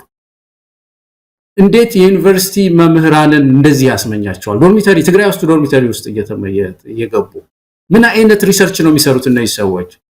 እነዚህ እኮ የአገሪቱን እኮ የሚመሩት እኮ እነዚህ ተቋማት ነበሩ እኮ። አሜሪካ እኮ የምትመራው በዩኒቨርሲቲዎች እኮ ነው። ፖለቲከኛ እኮ አይደለም የሚመራት። ፖለቲከኞች ከዩኒቨርሲቲ ኮርጃሉ። ፕሉራሊዝም የሚባለው ብዝሃነት አስተሳሰብ ከዩኒቨርሲቲ ነው የመጣው። ያንን ከዩኒቨርሲቲ የመጣ ምርምር ይዘው ፖለቲከኞች ያበሰሉ ወደ ተግባር ይወስዱታል። ምክንያቱም እነሱ ፓወር እና አውቶሪቲ የሚባለው በእጃቸው ስለሆነ ማለት ነው። ሌላ ትላልቅ ሀገሮች ዩኒቨርሲቲዎች ናቸው የሚመሩት እና ዩኒቨርሲቲዎች መምህሩም እንዲደክም አቅም እንዳይኖረው ወደ ሪሰርች እንዳያተኩር የድለላ ስራ እንዲሰራ ዩኒቨርሲቲ ያስተማሪ ራይድ ነዳተኛ ነው ምን እንዳይሆን እንዲሆን ያደረገ የምርምር ተቋማትን ገሏቸዋል። ስለዚህ በአጠቃላይ እነ ዶክተር ብርሃኑ የያዙት መንገድ ከፍተኛ ትምህርት ተቋማችንን በጣም ጎድቷል። እኔ ይሄ በህግ ያስጠይቃል። ባለፈው ያልነው ነው መሳይ ይሄ ኤጁኬሽናል ጄኖሳይድ ነው። በትውልድን በትምህርት መቅጣት መግደል ነው አንዱ እርምጃ አድርጌ ነው ያየሁት መሳይ። ገለታው በጣም አስገራሚ ነው። ለዚህ ተጠያቂው ማን ነው የሚለው አንተ ቀደም ሲል ያብራራዋል። አንዳንዱስ ለአመታት ሲንከባለል የቆየ የትምህርት ጥራት ችግሩ ነው ለዚህ ያበቃው የሚልም ማስተያየት የሚሰጡ አሉ። በእርግጥ እነ ብርሃኑ ብቻ ያመጡት ናቸው ብሎም የትምህርት ጥራት ችግሩን መደምደም አይቻልም። ለረጅም አመታት የኢትዮጵያ የሥርዓት ትምህርት ችግር እንዳለበት ሲነገር ነበር። ግን ለዛ መፍትሄ የተሰጠው አይደለም። አሁን ደግሞ የፖሊሲም ችግር እንዳለበት ይነገራል። አብይ አህመድ እየተከተለ ያለውን ፖሊሲ በብርሃኑ ዘመን የጸደቀው የትምህርት ፖሊሲ በራሱ ችግሩን እንዳይፈታ አድርጎታል። ችግሩን ለመፍታት የተጀመረ ጥረት እንኳን ካለ በዚህ ፖሊሲ ምክንያት እንዳይፈታ አድርጓል። ኢትዮጵያውያን የጋራ መግባቢያ አንድ ቋንቋ እንዳይኖራቸው የሚያደርገውን ፖሊሲ አብይ አህመድ ቀረጸው፣ እነ ብርሃኑ ነጋ ጸደቁት። ያ ፖሊሲ በራሱ ከፍተኛ የሆነ ችግር ያመጣ ፖሊሲ ነው። እነዚህ ነገሮች ምንም አስተዋጽኦ አላደርጉም ብሎ መደምደም አይቻልም። አሁን ኩረጃን ማስቀረት የሚል አንድ ዘርፍ ሊሆን ይችላል። ግን እንዳለ የትምህርት ሚኒስትር ወይም የብርሃኑ ሌጋሲ ተደርጎ እንዲታይ የተፈለገ ኩረጃ ከማስቀረት ለምንድን ነው ተማሪ የሚኮርጀው? መጽሐፍት ቀርበዋል ወይ? ስለ መጽሐፍት ጉዳይ ይነሳል ወይ? ኩረጃን ብቻ ኩረጃ እናስቀራለን ብሎ ዘመቻ መክፈት ውጤት አያመጣም። እንዲህ ተማሪ መጣልም የስኬት ጉዳይ ተደርጎ መነሳትም የለበትም። ጥራት ያለው ብቃት ያለው ተማሪ ማሳለፍ ጥሩ ነው። ግን ምን ሰጠው? ተማሪው ሳትሰጠው ምን አድርጎ ይፈተነው? ስለዚህ እነ ብርሃኑ ቆም ብሎ ያስቡ። እሱ በታሪኩ ብዙ በትምህርት ዙሪያ ውጤት ያመጣል ብለን ተስፋ ብናደርግበትም ነገር ግን የአብይ አህመድን ፖሊሲ የሚያስፈጽም በመሆኑ ፓርላማ ላይም የተናገረው ነው። እናንተ ፓርቲያችሁ ያስፈጸመውን ያጸደቀውን ነው እኛ ቆም የምናስፈጽመው፣ እኛን ምን አድርጉት ትሉናላችሁ ነው ያለው። ብርሃኑ እንዲህ ብሎ ሲናገር መስማት እንዴት ያማል። ለማንኛውም የትምህርት ውድቀቱ ብዙ ነገሮችን የምናነሳ ቢሆንም ባለፉት 7 ዓመታት የሚከተሉት አካሄድ ግን የበለጠ ውድቀቱን እያባባሰው የመጣ ይመስለኛል። ገለታው አንድ በጣም ትንሽ የተዛባ ነገር ያለ የሚመስለኝ የኳሊቲ ኦፍ ኤጁኬሽን የሚባለው ትምህርት ጥራት የሚባለው ነገር ነው። በእኛ ሀገር እያምታቱ ፖለቲከኞች ሆን ብለው በተለይ ስልጣን ላይ ያሉት እያምታቱ ሆን ብለው ከተማሪ መውደቅ ጋራ ያያይዙታል።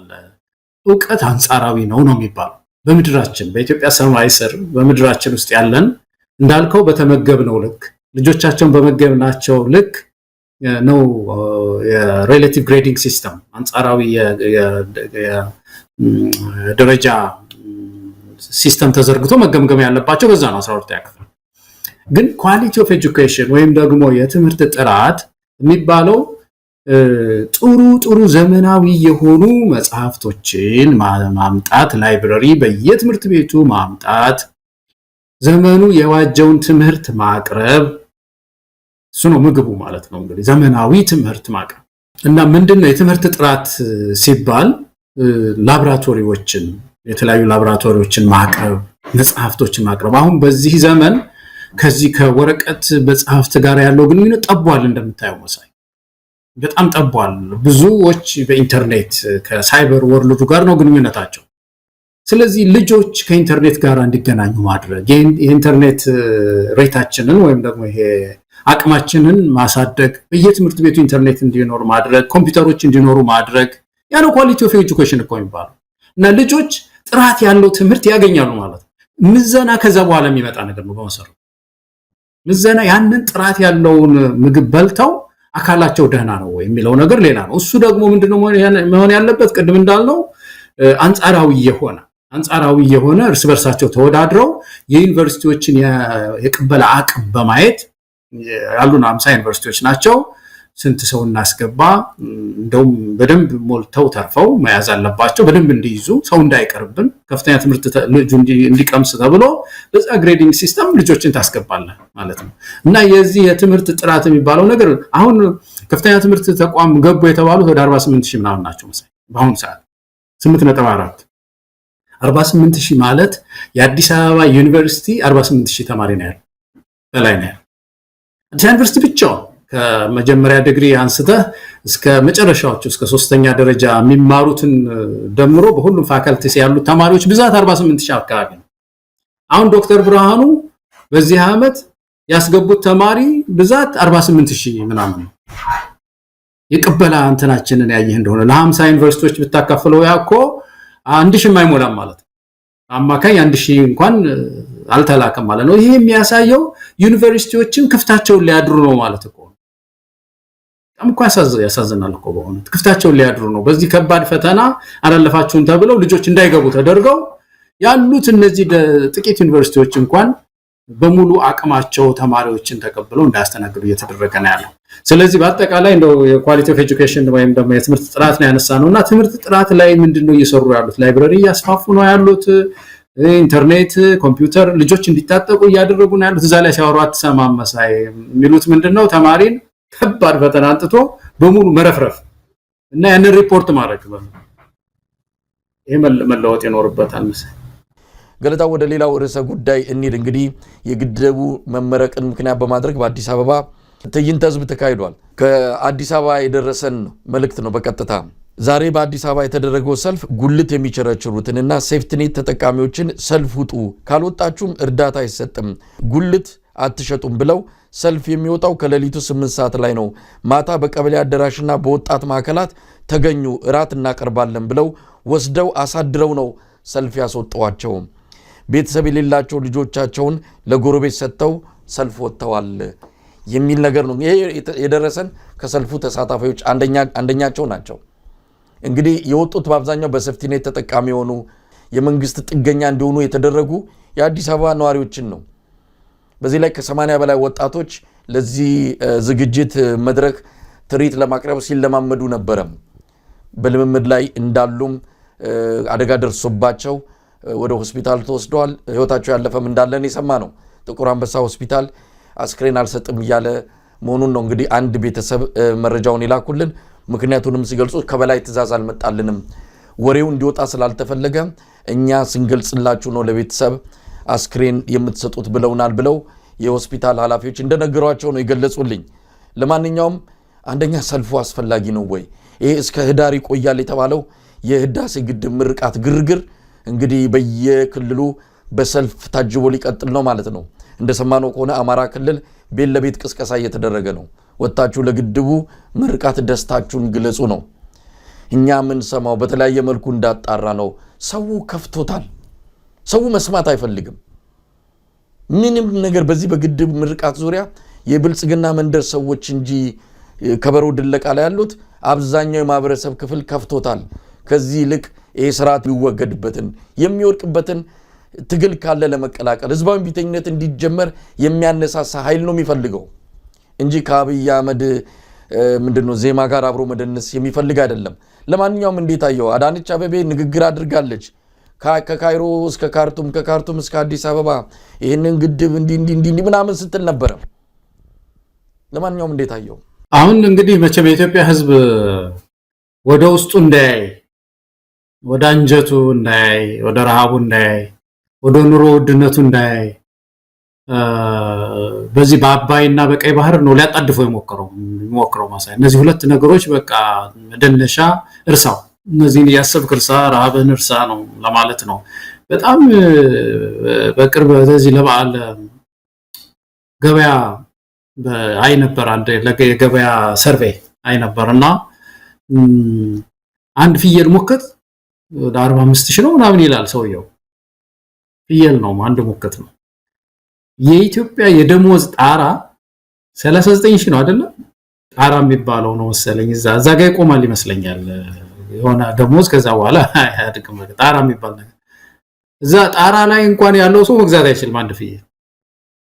እና የልጅነቴን ጊዜ አስታወሰኝ። በልጅነቴ በጣም ማረሳው፣ ሁላችን የደሃ ልጆች ነን፣ ግን ቤተሰብ አስታውሳለሁኝ። እንደው የጎረቤት ምንም ስታይ ለደሞዝ ለገና ለፋሲካ ደሞዛቸውን ይከፋፍሏታልና ይሄን ለሽንኩርት አድርጊ፣ ይሄን በዚህ ቅቤ ግዢ፣ በዚህ እኔ በግ ልግዛ፣ በዚህኛው ደግሞ ይሄን አድርጊ፣ ቅመም ግዙ ተብሎ ያ ደሞዝ ለዛ ሁሉ ይከፋፈል ነበር። በጣም ትናንሽ ደሞዞች እኮ ናቸው መሳይ አስታስበው። ዛሬ አንድ ደሞዝ የመጨረሻ ሰው የሚባለው ማለት ነው። ያን ጊዜ እኮ አስተማሪው ምንም ነው ይሄን የሚያደርግ የነበረው። አስተማሪማ እንደውም በጣም ብዙ ነው የሚያገኝ የነበረው። እና ምንድነው በተለይ ሲቪል ሰርቫንቱ የት ላይ ነው ያለው? ምድራችን ምን ሆነች? ሰራተኛውን ምን ላይ ጥላዋለች የሚለው ትልቅ ብሔራዊ ጥያቄ ነው መሳይ። ይሄንን ትላልቅ ብሔራዊ ጥያቄ፣ ይሄን የደሞዝ ጥያቄ፣ ይሄን የኑሮ ውድነት የኢንፍሌሽን ጥያቄ ቀይ ባህርና ምንድነው አባይ እያላችሁ ደንሱ፣ በዚህ ዳንስ እርሱ ነው። ስለዚህ የኢትዮጵያ ሕዝብ ሆይ አትርሳ። ይሄ ግድቡ ግድቤ ነው። 10 ጊዜ መቼም እንትን አትበለኝ። ምን ደንስ ሲያስፈልገዋል? አንድ ሁለተኛ አልቋልስ ወይ? በእውነት ግድቡ አልቋል ወይ መሳይ? እኮ ባለፈው እኮ የነገርኩ እዚህ የሚያጠኑ ሰዎች የነገሩኝ እኮ ዝርጋታው አልተካሄደም። ግድቡ ከላይ ያው በተወሰነ ደረጃ አልቋል እንጂ የዝርጋታው ማለትም ኢንፍራስትራክቸሩ ማለት ነው ትልቁ ስራ ኃይል የማሰራጫው ስራ ተሰራጭቶ እስከ አዲስ አበባ እስከ ሞያሌ እስከ ትግራይ እስከ ጎንደር እስከ ሰሜን ሸዋ ወደዚህ ድረስ የመበተኑ ነገር እሱ ጨርሶ እኮ አልተሰራም እኮ ነው ያሉት። እና አልቋል ብሎ መደነስ አይቻልም። እኛ እኮ ባለፈው እሰየው ይሄ ነገር ተስፋ ሆኖ በግማሽ ለምሳሌ በአንዳንድ ካምፓኒዎች የኃይል አቅርቦታቸው በጣም ዝቅተኛ ስለሆነ ግማሽ ነው የሚሰሩት። ባላቸው አቅም ልክ አይሰሩም። የኃይል አቅርቦት ችግር ስላለባቸው ብዙ ፋብሪካዎች እነዚህ አቅማቸው ሙሉ ሆነዋል ወይ? በሆነልን በእውነት መሳይ ሆኖ በሙሉ አቅማቸው ኤሌክትሪክ ፍጆታቸው ተሳክቶ ያመረቱ ከሆነ እሰየው። ግን አላለቀም። ይሄ ሁሉ አልተሰራም። ሳይሰራ ያችን ግድብ ብቻ ሪባን ተቆርጣ በዚህ ደንሱ ነው እየተባለ ያለውና ህብረተሰቡ መጠየቅ ያለበት ይመስለኛል መሳይ።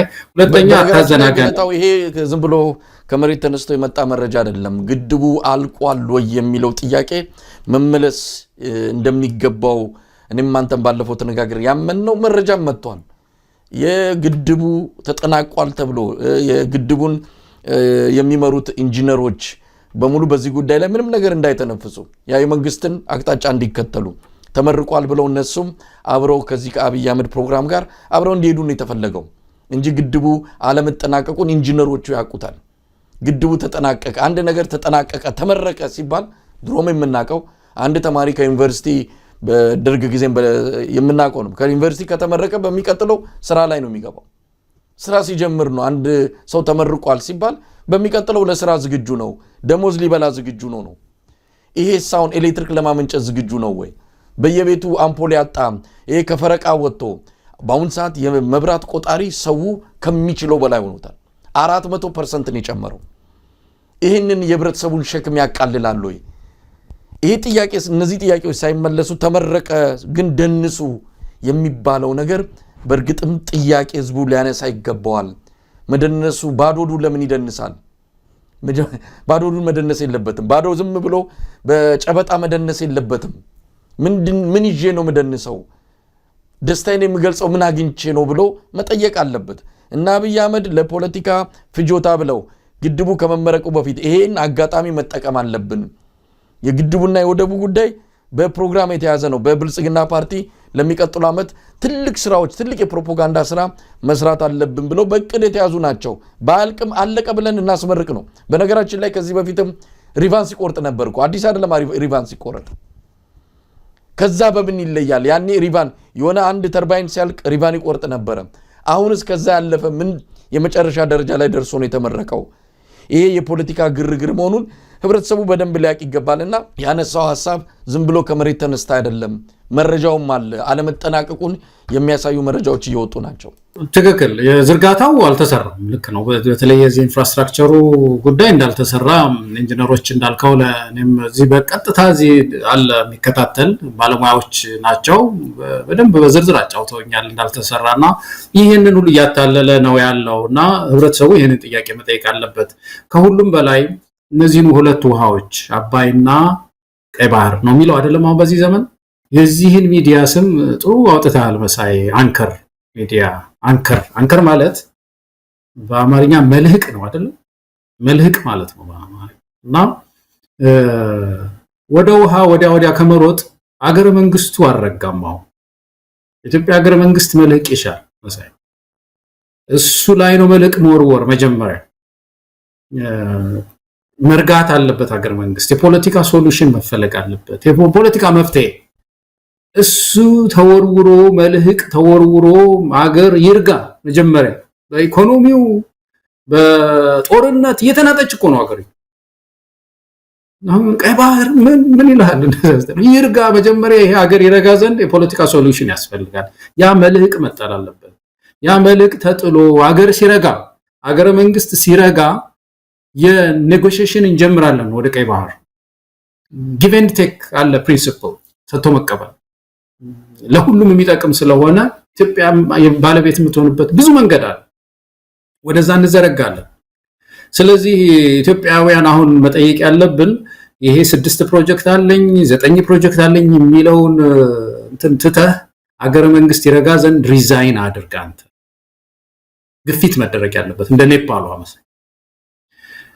ሪዛይን እና አገረ መንግስት ይርጋ። ከረጋ በኋላ እነዚህ ቀጣይ የቤት ስራዎቻችን ናቸው የሚሆኑት የሚለው ላይ ህብረተሰቡ በዚህ ደረጃ መጠየቅ ያለበት ዘመን ላይ ያለን ነው መስለኝ ነው መሰለኝ።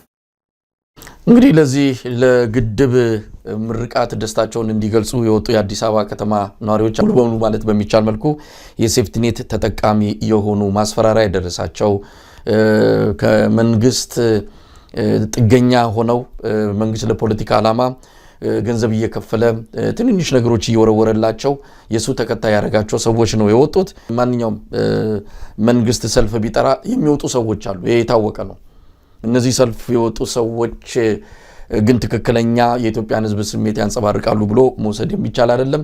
በአማራ ክልል እንደዚሁ ሰልፍ እንዲዘጋጅና ህዝቡ ወጥቶ ደስታውን እንዲገልጽ ቤት ለቤት ቅስቀሳ እያደረገ ይገኛል ያረጋ ከበደ አስተዳደር ማለት ነው።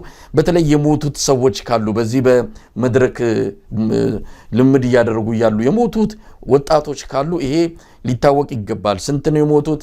ቤተሰቦቻቸው አስክሬን ለማግኘት ጥቁር አንበሳ ሆስፒታል ተገኝተው አላገኙም። ይሄ ለምን ሆነ? ይህን ጥያቄ እንኳን የሚመልስ የመንግስት ኃላፊ የለም። እንዲጎላ የተፈለገው የግድቡ ምርቃት ህዝቡን አስደስቷል የሚለው ብቻ ነው ጎልቶ እንዲወጣ የተፈለገውና ይሄ ዜና በደንብ ተደብቋል።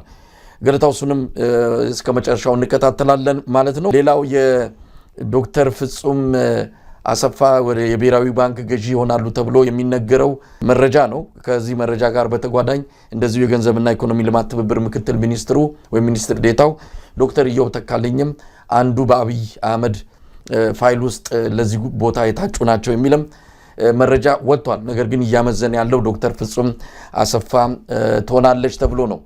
ገለታው እንግዲህ አብይ አህመድ ፍጹም ታማኝ የሆኑ ሰዎችን በመሰብሰብ ይታወቃል። ከምንም በላይ በጣም ታማኝ መሆኑት አሁን ለዚህ ቦታ ደግሞ የበለጠ ከማንም በላይ ታማኝነታቸውን በማረጋገጥ የሱ የውሸት ዲስኩር ዋና ፋብሪካ የሆነችን አብይ አህመድ ቁጥር ሲጠይቅ አብይ አህመድ ጆሮ መስማት የሚፈልገውን ቁጥር እያዘጋጀች የምታቀርብ ፍጹም የውሸት መረጃዎችን በመስጠት የምትታወቅ ሴት ናት። ታማኝነቷ ከምንም በላይ እዚህ ቦታ ላይ ያቆያትም የአብይ አህመድ ታማኝ መሆኗ እንጂ ብቃትና ውጤት አይደለም። እንዴት አየው? ይሄ ቦታ ልምድ ያለው የሚፈልግበት ቦታ ነው። እዚህ አሜሪካ ሀገር እንዲህ የብሔራዊ ባንክ ገዢ ወይም ደግሞ የዚህ ሀገር ተመሳሳይ ስልጣን ያለው ሰው በፕሬዝዳንቱ ጫፉ አይነካም። እኩል ስልጣን ያላቸው እስኪመስል ድረስ በማንኛውም ውሳኔ ላይ ከፕሬዝዳንቱ ጋር የሚገዳደር ሰው ነው የብሔራዊ ባንክ ገዢ ማለት። አብይ አህመድ ሲጠሯቸው አቤት፣ ሲልኳቸው ወዴት የሚሉትን ሰዎች በመሰብሰብ በዙሪያው ተከቧል።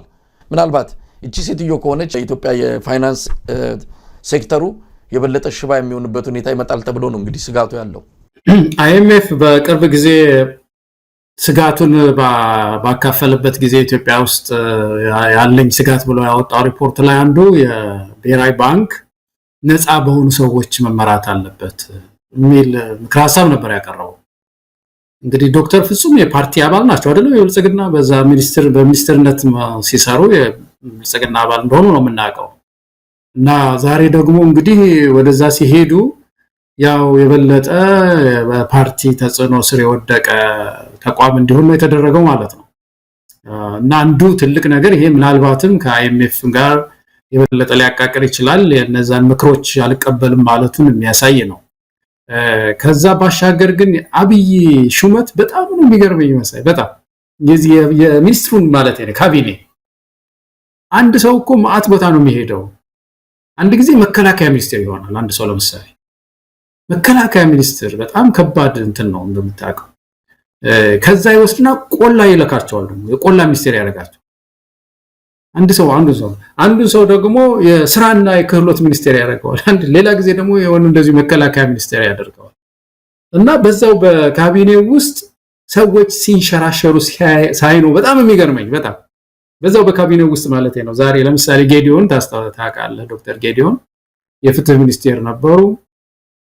የዚህ ደግሞ የሽግግር ፍትሁንም እሳቸው አርቃቂ ነበሩ። ከዛ ደግሞ የውጭ ጉዳይ ደግሞ ይሆናሉ ተመልሰው መጥተው እዛው ካቢኔው ውስጥ እዛው ሲያወራ ትላንትና ፍትህ ሚኒስትር ይላቸው የነበረውን ካቢኔ ውስጥ አሁን የውጭ ጉዳይ ሚኒስቴር አርቃቸዋለሁ ይላል ማለት ነው። እና ይሄ መንሸራሸር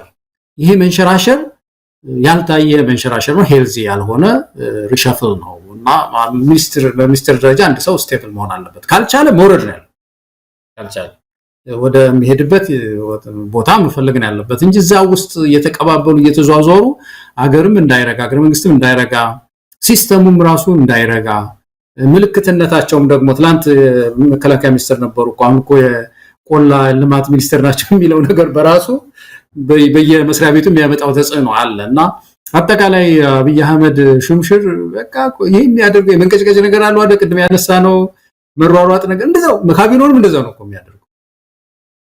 ስለዚህ ሚኒስትር ወደ ቦታው መምጣት ምክንያቱም እንደምታውቀው ነው ባለፉት በሷ ስልጣን ዘመን ያደረገችው ነገር ቢኖር የስታቲስቲክስ ባለስልጣን እዛ የሚሰሩ ሙያተኞች አሉ ትክክለኛ አሃዝ የሚያቀርቡ። እንደውም አንድ ወቅት ላይ አብይ አህመድ የሚፈልገውን ቁጥር ባለ መስጠታቸው በጣም ተበሳጭቶ እንዲባረሩ ሲያደርግ በዋናነት ያስፈጸመችውም እሷ እንደሆነች ነው የሚታወቀው። እቺ ሴት በየጊዜው የኢኮኖሚ ቁጥር በማምጣት አገር በቀል ኢኮኖሚ ማሻሻ ብላ የጠቀሰችው እሱ አገር በቀል ማሻሻ ብላ ትስጠው እንጂ እጅ ተጠምዝዞ አይኤምኤፍ ያስፈጸመው ፖሊሲ መሆኑን ለኢትዮጵያ ሕዝብ ፊት ለፊት ወጣ ስትዋሸው ነበር። እንዲህ መዋሸትን ጥበብ አድርገዋለች። ያው ካለቃዋ የተማሪዎቹ እንኳን ቢሆንም ቢያንስ የራሷ የሆነ ነገር ሊኖራት ይገባ ነበር። ከሙያ ጋር ከተያዘም በትምህርትም ልምድም ብዙ የሄደች አይመስለኝም። አሁን ለዚህ ለብሔራዊ ባንክ ገዢ ስትሆን ምንድነው የሚፈጠረው ነገር? ማሞ ምህረቱ ለምን ወጣ የሚለውን በተወሰነ ደረጃ መረጃዎችን እየደረሰን ነው ያለው። ከመረጃዎቹ አንዱ አብይ አህመድ የኢትዮጵያ ንግድ ባንክን እያዳከመ በተለይ እሱ የሚፈልጋቸው ባንኮች ጡንቻ እንዲያወጡ፣ ጉልበት እንዲያወጡ፣ አቅማቸው እንዲፈረጥም ከሀገሪቱ ከመንግስት ባንክ የበለጠ ተጠቃሚ እንዲሆኑ ያደረገበትን አካሄድ ማሞ ምህረቱ በዝምታ አልፎታል። ምናልባትም አንድም ማሞ ምህረቱ የሚወቀሰውን በዛ ምክንያት ነው። ሌላው ብር ከማተም ነው።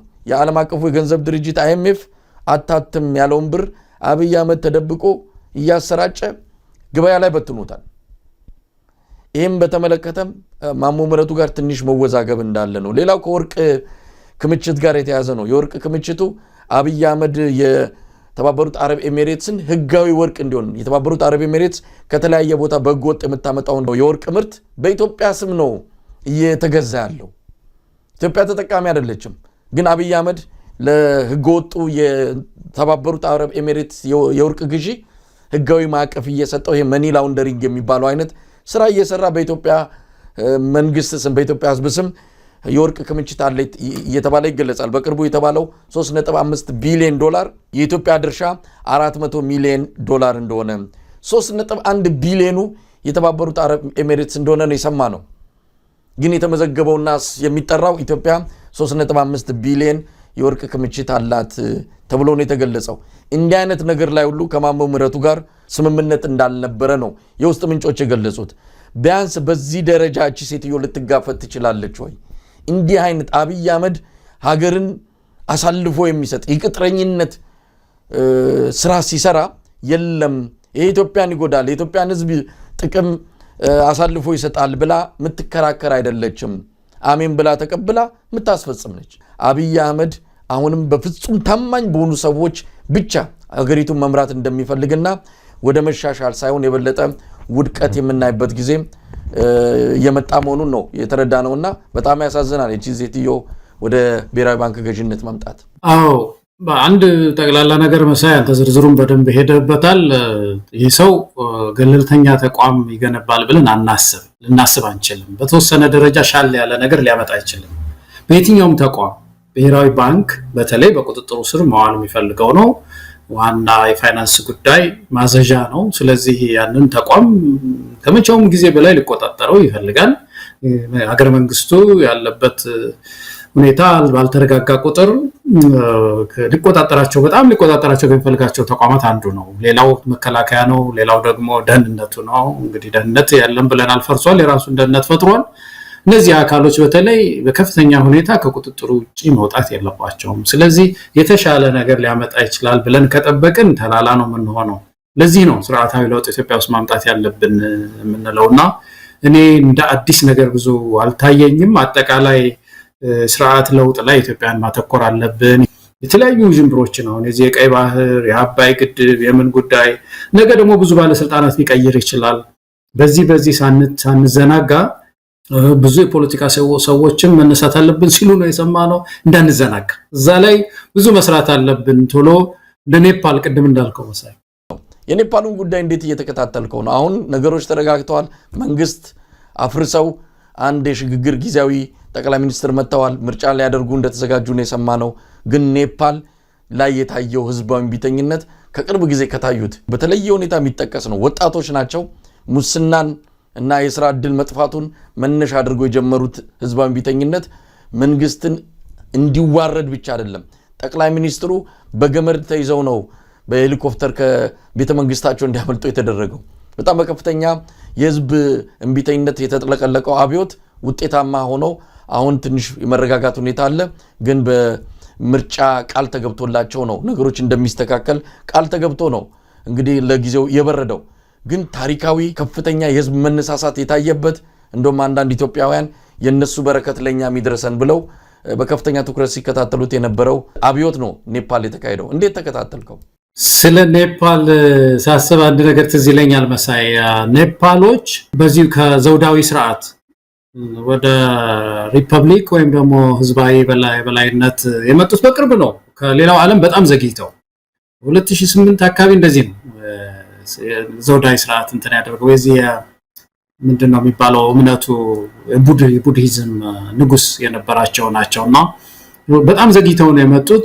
እንግዲህ ህገ መንግስት ሊተክሉ ሲሉ ትንሽ ጊዜያት ወስዶባቸው ነበርና ኢትዮጵያ ሄደው ነበር። ትዝ ያለኝ ነገር መሳይ ምንድነው ኢትዮጵያ ውስጥ የሄዱት ለምንድን ነው? እንግዲህ ትንሽ ሀገር ብትሆንም ኔፓል ግን በጣም ብዙ ቋንቋ ተናጋሪ ብሔር ምንለው አለ ነው የነበራትና የትኛውን ስርዓት እንከተል የሚለው ላይ ጥናት ቡድን ተቋቁሞ ነበርና አንዱ የጥናት ቡድን ወደ ኢትዮጵያ ሄዶ እንዴት ነው እናንተ መንግስት ስርዓት እንደኛ ናችሁ መልካችሁ ብዙ ብሔር ነው ያላችሁና እንዴት እናስተዳድረው በሚል ነው ያመጣ ነው ብለው ይላሉና ምን ያሰለጥኗቸዋል? የብሔር ፌደራሊዝም ጥሩ ነው ሄዱና ኔፓል ያንን ተጠቀሙበት እኛ በጣም ጥሩ ነን ብለው ይነግሯቸዋል። ከዛ የጥናት ቡድን የተበተነው ኢትዮጵያ ውስጥ ብቻ አይደለም የተለያዩ ሀገሮች ኤክስፐርቶች ሄደው ነበርና ሲመጡ ከየሀገሩ ይዘውት የመጡትን ልምድ ተነጋግረው በኋላ የኢትዮጵያን ውድቅ አደረጉት። የኤትኒክ ፌደራሊዝሙ እሱ ይገለናል ብለው ዘይደዋል። በጣም ይገርመኛል። አሁን ሳስብ አንፈልግም ብለው እሱን ትተውታል። ግን ሄዶ ዞሮ የመጣው መንግስት ደግሞ በተለይ በኢኮኖሚ አሁን የተነሳው እንትን ከባድ ተቃውሞ በኑሮ ውድነት በኢኮኖሚ ነው በስራ አጥነት ነው እና ወጣቱ ተነስቶ ተባብሮ ተመልከት አስጨንቆ ይዞ ፓርላማውን ሁሉ ምን እንዳደረገው መቼም የኢትዮጵያ ህዝብ አይቷልና መጨረሻ ላይ የመጀመሪያውን ምዕራፍ በድል አጠናቀዋል። አሁን ትልቁ ነገር ስርዓት መንቀል አይደለም ፕሮፌሰር መስፍን መትከል ወሳኝ። ስለዚህ የመጀመሪያው ምዕራፍ ላይ የምንማረው ነገር አለ። አሁን ይሄ በስርዓት በመንቀሉ ላይ ምን ያህል ህዝብ መነሳሳት በተለይ ወጣቱ ኃይል አለው አቅም አለው ወጥቶ ተቃውሞ ካሰማ የሚያሸንፈው ነገር እንደሌለ ህዝባዊ ቢተኝነትን ሊመክት የሚችል ዲክቴተር እንደሌለ ማሳያ ነው እና የኔፓል እንቅስቃሴ ኢትዮጵያውያንን ሊያስተምር ይገባል የሚለውን እኔም ገዛዋለሁኝ። ወጣቱ በተለይ ያንን ቪዲዮውን ማየት አለበት። የኔፓሎችን ጥያቄ ከሀገሩ ጥያቄ ጋር ማመሳሰል አለበት እና ኤነርጂውን ይሄንን አቅም መፍጠር አለበት መተባበር መቻል አለበት ይመስለኛል። ከኔፓል ወጣት ብዙ መማር አለበት። ገለታው እንግዲህ የኔፓል አብዮት ዜናው እንኳን በየትኛውም የመንግስት መገናኛ ብዙሃን እንዲተላለፍ አልተፈለገም። ሌላው ቀርቶ የኢትዮጵያ ጸረ ሙስና ኮሚሽን ያው ጉዳዩ ከሙስና ጋር የተያያዘ ስለሆነ የኔፓሉ የወጣቶች ጥያቄ ያንን እንደማስተማሪያነት አጠር ያለ ጽሁፍ በድረገጹ አውጥቶ ነበር። የጸረ ሙስና ኮሚሽን ወዲያውኑ ነው እንዲያነሳ ተደርጓል። አብይ አህመድ ሌላ ቦታ እንዲህ አይነት ነገር ሲፈጠር እንደዚህ በአባይ ግድብ በእነዚህ አጀንዳዎች ሚዲያዎቹ እንዲወጠሩ ነው የሚያደርገው። ስለዚህ እንዲፈርተ ምትተው አይደለም ደጃፊ ይደርሳል። እንዲሁ ፈርተ ገፍተ ሸሽተ የትም አደርስ መምጣቱ አይቀርም። አንዳንዶች የሚቃጠለውን የሚወድመውን እያዩ እንደ ሀገር እንዲጠፋ ነው የምትፈልጉት እንዴት የኔፓል በረከት ይድረሰን ትላላችሁ ይላሉ። አብይ አህመድ እያለማ ነው በእነሱ ቤት ይሄ ትውልድ እያለቀ ይሄ በድሮንና በዚህ በጦርነቱ የሚሞተው ለነሱ አይታያቸውም። ልማት ነው እሱ በየቦታው እየፈረሰ ያለው በአማራ ክልል ብቻ ባለፉት በውሃ ጦርነቱ ጊዜ አሁንም ጭምር በአገዛዙ ድሮኖች በአገዛዙ ከባድ መሳሪያዎች የወደሙ መሰረተ ልማት ተቋማት ስፍር ቁጥር የላቸው እሱ አይታያቸው። በርግጥ የሀገር ንብረት ይውደም ማለት አይደለም። እንደዚህ በተለይ ሲቪሎች የሰላማዊ ዜጎች ንብረቶች መመታትም መነካትም የለባቸውም። ግን ደግሞ ህዝባዊ ቢተኝነት ሲመጣ መጠነኛ ጉዳት መድረሱ አይቀርም። ያንን ጉዳት መቆጣጠር በተለይ የህዝብ ንብረት የህዝብ ሀብት ላይ የግለሰቦች ሀብት ላይ መጥፎ ነገር እንዳይከሰትና ጉዳት እንዳይመጣ ያንን ነገር መቆጣጠር የሚቻልበት ግን ህዝባዊ ቢተኝነት ቤት በማቃጠልና በሌሎች ብቻ አይደለም በሰልፍ ይገለጻል። በተለያየ መልክ አለ ሺህ አይነት የህዝባዊ ቢተኝነት መገለጫዎች አሉና ምንም ይሁን ምን መጀመሩ ግን የማይቀር ነው። ተፈርቶ አብይ አህመድ የተለያዩ አጀንዳዎችን እያመጣ ለመሸሽ ቢሞክር የሚተርፍ ወይም ደግሞ የሚያቆመው አይደለምና የኔፓሉ ህዝባዊ ቢተኝነት የኔፓሉ አብዮት በእርግጥም ለኢትዮጵያውያን ትልቅ ትምህርት መሆን ይችላል። በደንብ ይችላል። መሳይ የዚህ የጸረ ሙስና ኮሚሽኑን እንትን ስታወራ ደግሞ ሌላ ነገር አስታወሰኝ።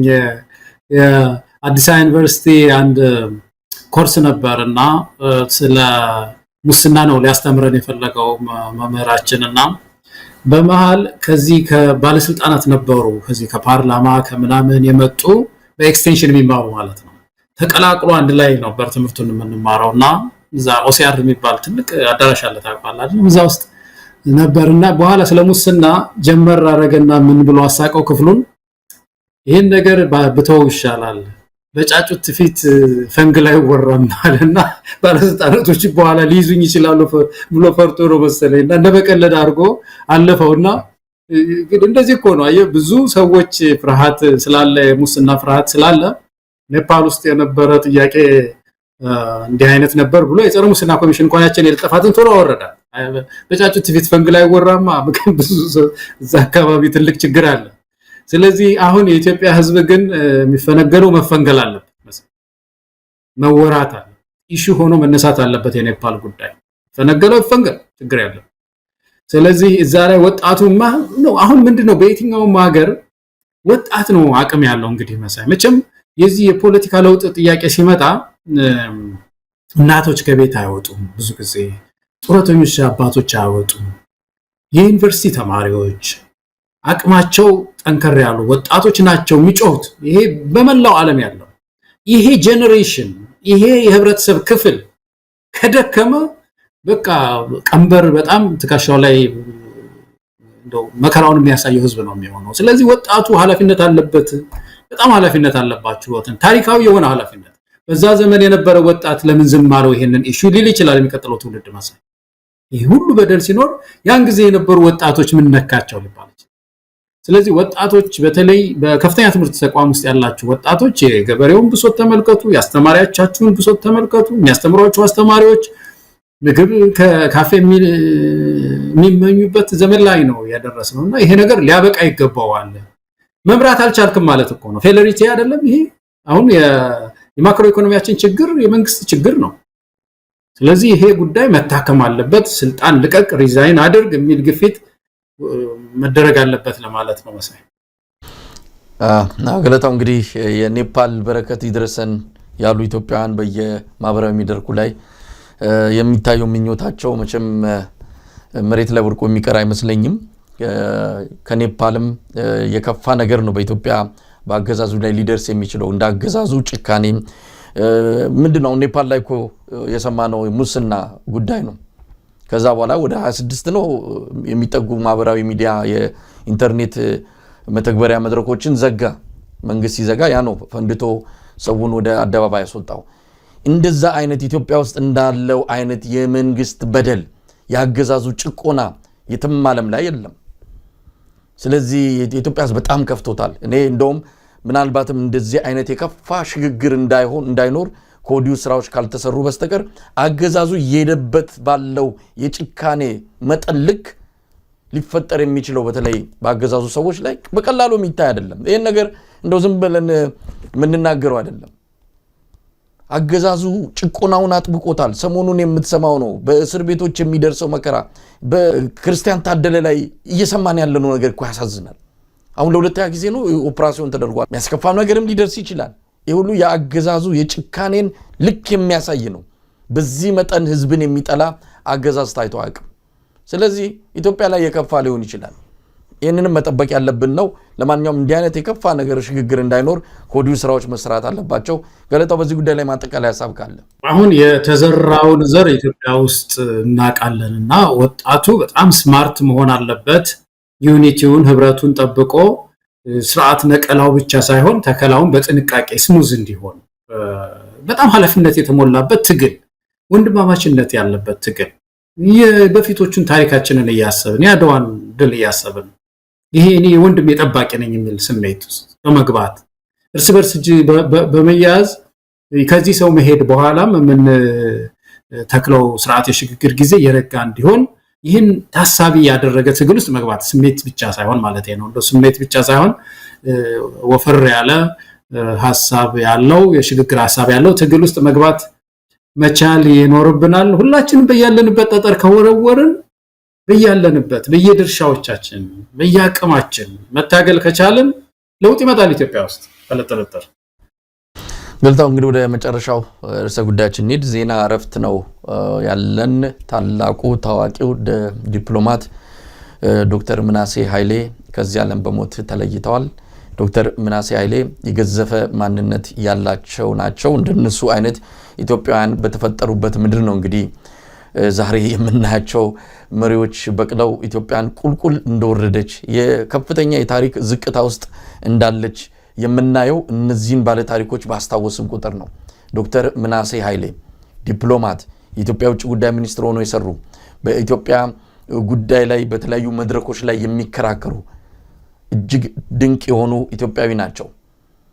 ለማንኛውም ከሳቸው አንድ መድረክ ላይ በተለይ የአፍሪካ ህብረት የአፍሪካ አንድነት ድርጅት ከኢትዮጵያ ተነስቶ ወደ ሌላ ቦታ እንዲሄድ ሊቢያ ያቀረበችውን የውሳኔ ሐሳብ እንዴት ተከራክረው ያንን ሐሳብ አስጥለው ትልቅ የዲፕሎማሲ ድል የተቀዳጁበት አንድ መድረክ በዩቲዩብ ላይ ማንም ሰው ፈልጎ ሊያገኘው ይችላል። የሊቢያው አምባሳደርና ዶክተር ምናሴ ኃይሌ ያደረጉትን ክርክር እንደው በተወሰነ ደረጃ እንስማው። there are some things which the government of Libya must understand. Africa is not for sale. We are independent from sovereign states.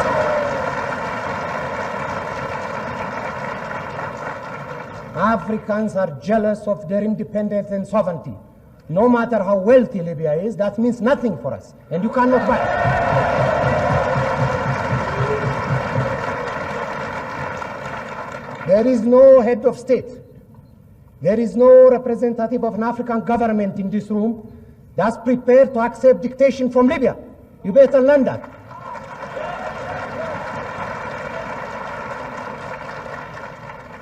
The philosophy of Libya is cultural and linguistic chauvinism.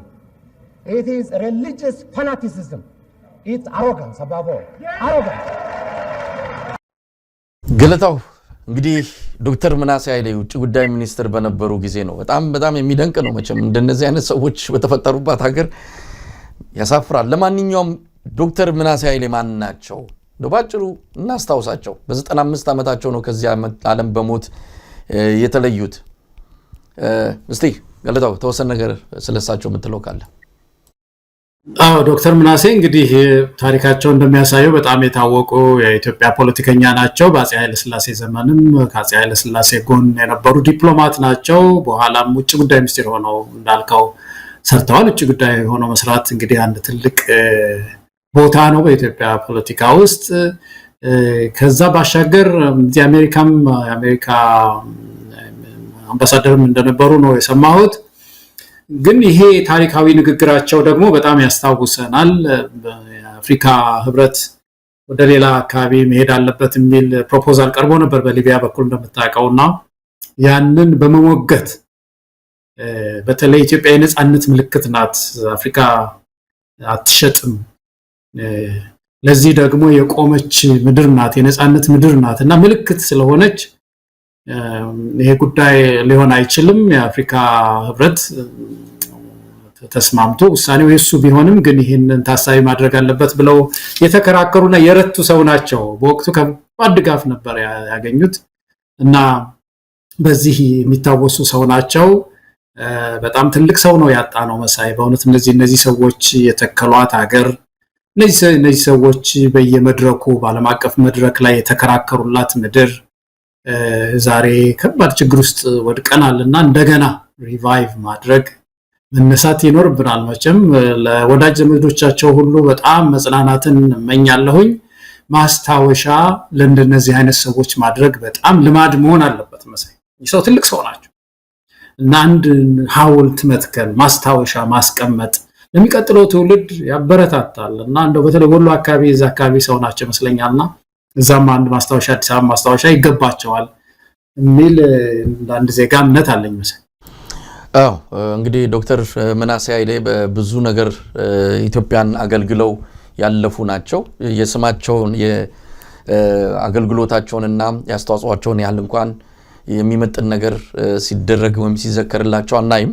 በትምህርቱም የላቀ ቦታ የደረሱ ናቸው። ከአሜሪካ ዊስኮንሲን ማዲሰን ዩኒቨርሲቲ የተመረቁ፣ ከኮሎምቢያ ስኩል ኦፍ ሎ የተመረቁ፣ በጣም በትምህርቱም የላቀ ደረጃ ላይ የደረሱ ኢትዮጵያኑ በወከሉባቸው መድረኮች በሙሉ በሐሳብ እየረቱ እውነት ለመናገር ቋንቋቸው ጭምር የሚናገሩት ቋንቋ የሚያስተላልፉት ሐሳብ ኢትዮጵያ እንዲህ አይነት መሪዎችም ነበሯት እንዴ ብለን አሁን ላይ በጣም እንድንቆጭ የሚያደርግ ነው።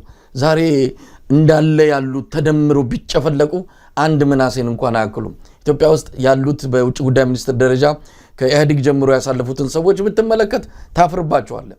እንደዚህ አገርን በእንደዚህ አይነት መድረክ ላይ እየወከሉ የሚያስተላልፏቸው መልእክቶችና የሚይዟቸው አቋሞች ኢትዮጵያን ብቻ ሳይሆን አፍሪካን ሁሉ ሲታደጉ ነው የምናየውና በእውነት በትላንቱ እንቆጫለን። ከትላንት ተሽለን ዛሬ መገኘት ሲገባን ቁልቁል እየወረድን የማንም መጫወቻ የሆነች ሀገር አሁን ላይ ስናይ በእውነቱ በጣም ነው የምናዝነው። ከዚህ መገላገል ይኖርብናል። አብይ አህመድ የውርደት ዘመንን ነው ኢትዮጵያ ላይ ይዞ የመጣው። ከምንም በላይ በእንደነዚህ አይነት ሰዎች ተከብራና ታፍራ ቁመናዋን ጠብቃ የቆየችን ሀገር አራክሶ አዋርዶ የመጨረሻ የሀገራት ጭራ አድርጓት ነው ማለፍ የፈለገውና ይሄ ሰው የበለጠ ጉዳት ከማድረሱ በፊት እቺን ሀገር ከጁ መንጠቅ ያለብን ይመስለናል። ለማንኛውም ለኚህ ታላቅ ኢትዮጵያዊ ያለን አክብሮት ትልቅ ነው። ከዚህ ዓለም በሞት በመለየታቸው እንግዲህ ነፍስ ይማር ብለናል። ለቤተሰቦቻቸው ለወዳጆቻቸው እንደዚሁ መጽናናትን እንመኛለን። ገለጣው ይሄንን ነው ማለት የምንችለው። አብይ አህመድ እነዚህ የመሳሰሉ መሪዎች ያሏትን ሀገር ኮስመና የነበረች እኔ ነኝ ያንሰራራት ይላልና አልነበረም። በእውነት ትልቅ ግርማ ሞገስ የነበራት ሀገር፣ ተፈሪ የነበረች፣ ተሰሚ የነበረች በምስራቅ አፍሪካ ላይ በጣም አሁን ቅድም ያልነው መልህቅ ስቴት ወይ መልህቅ ሀገር የመረጋጋትን የምታመጣ መልህቅ ሀገር የተባለች ነበረችና ወደዛ ክብሯ መመለስ አለብን በአንዳንድ አቅጣጫ። በሌላ በኩል ደግሞ ዘመኑን የዋጀ ኢኮኖሚ፣ ትምህርት ደግሞ ወደፊት መመኘት አለብን። መሳይ ለዛ መታገል መቻል ይኖርብናል። በጣም አመሰግናለሁ ገለጣው። እንግዲህ ዛሬው ጉዳዮቻችንን ጨርሰን ወደ ማጠናቀቁ ላይ እንገኛለን። አንተንም ተመልካቾቻችንን ከልብ አመሰግናለሁ። እንግዲህ ዛሬው በዚሁ አብቅቷል። ተመልካቾቻችን አብራችሁን ስለነበራችሁ ምስጋናችን ከልብ ሆኖ ከያላችሁበት ይደርሳችሁ። ኢትዮጵያ በክብር ለዘላለም ትኑር። ጤና ይስጥልን።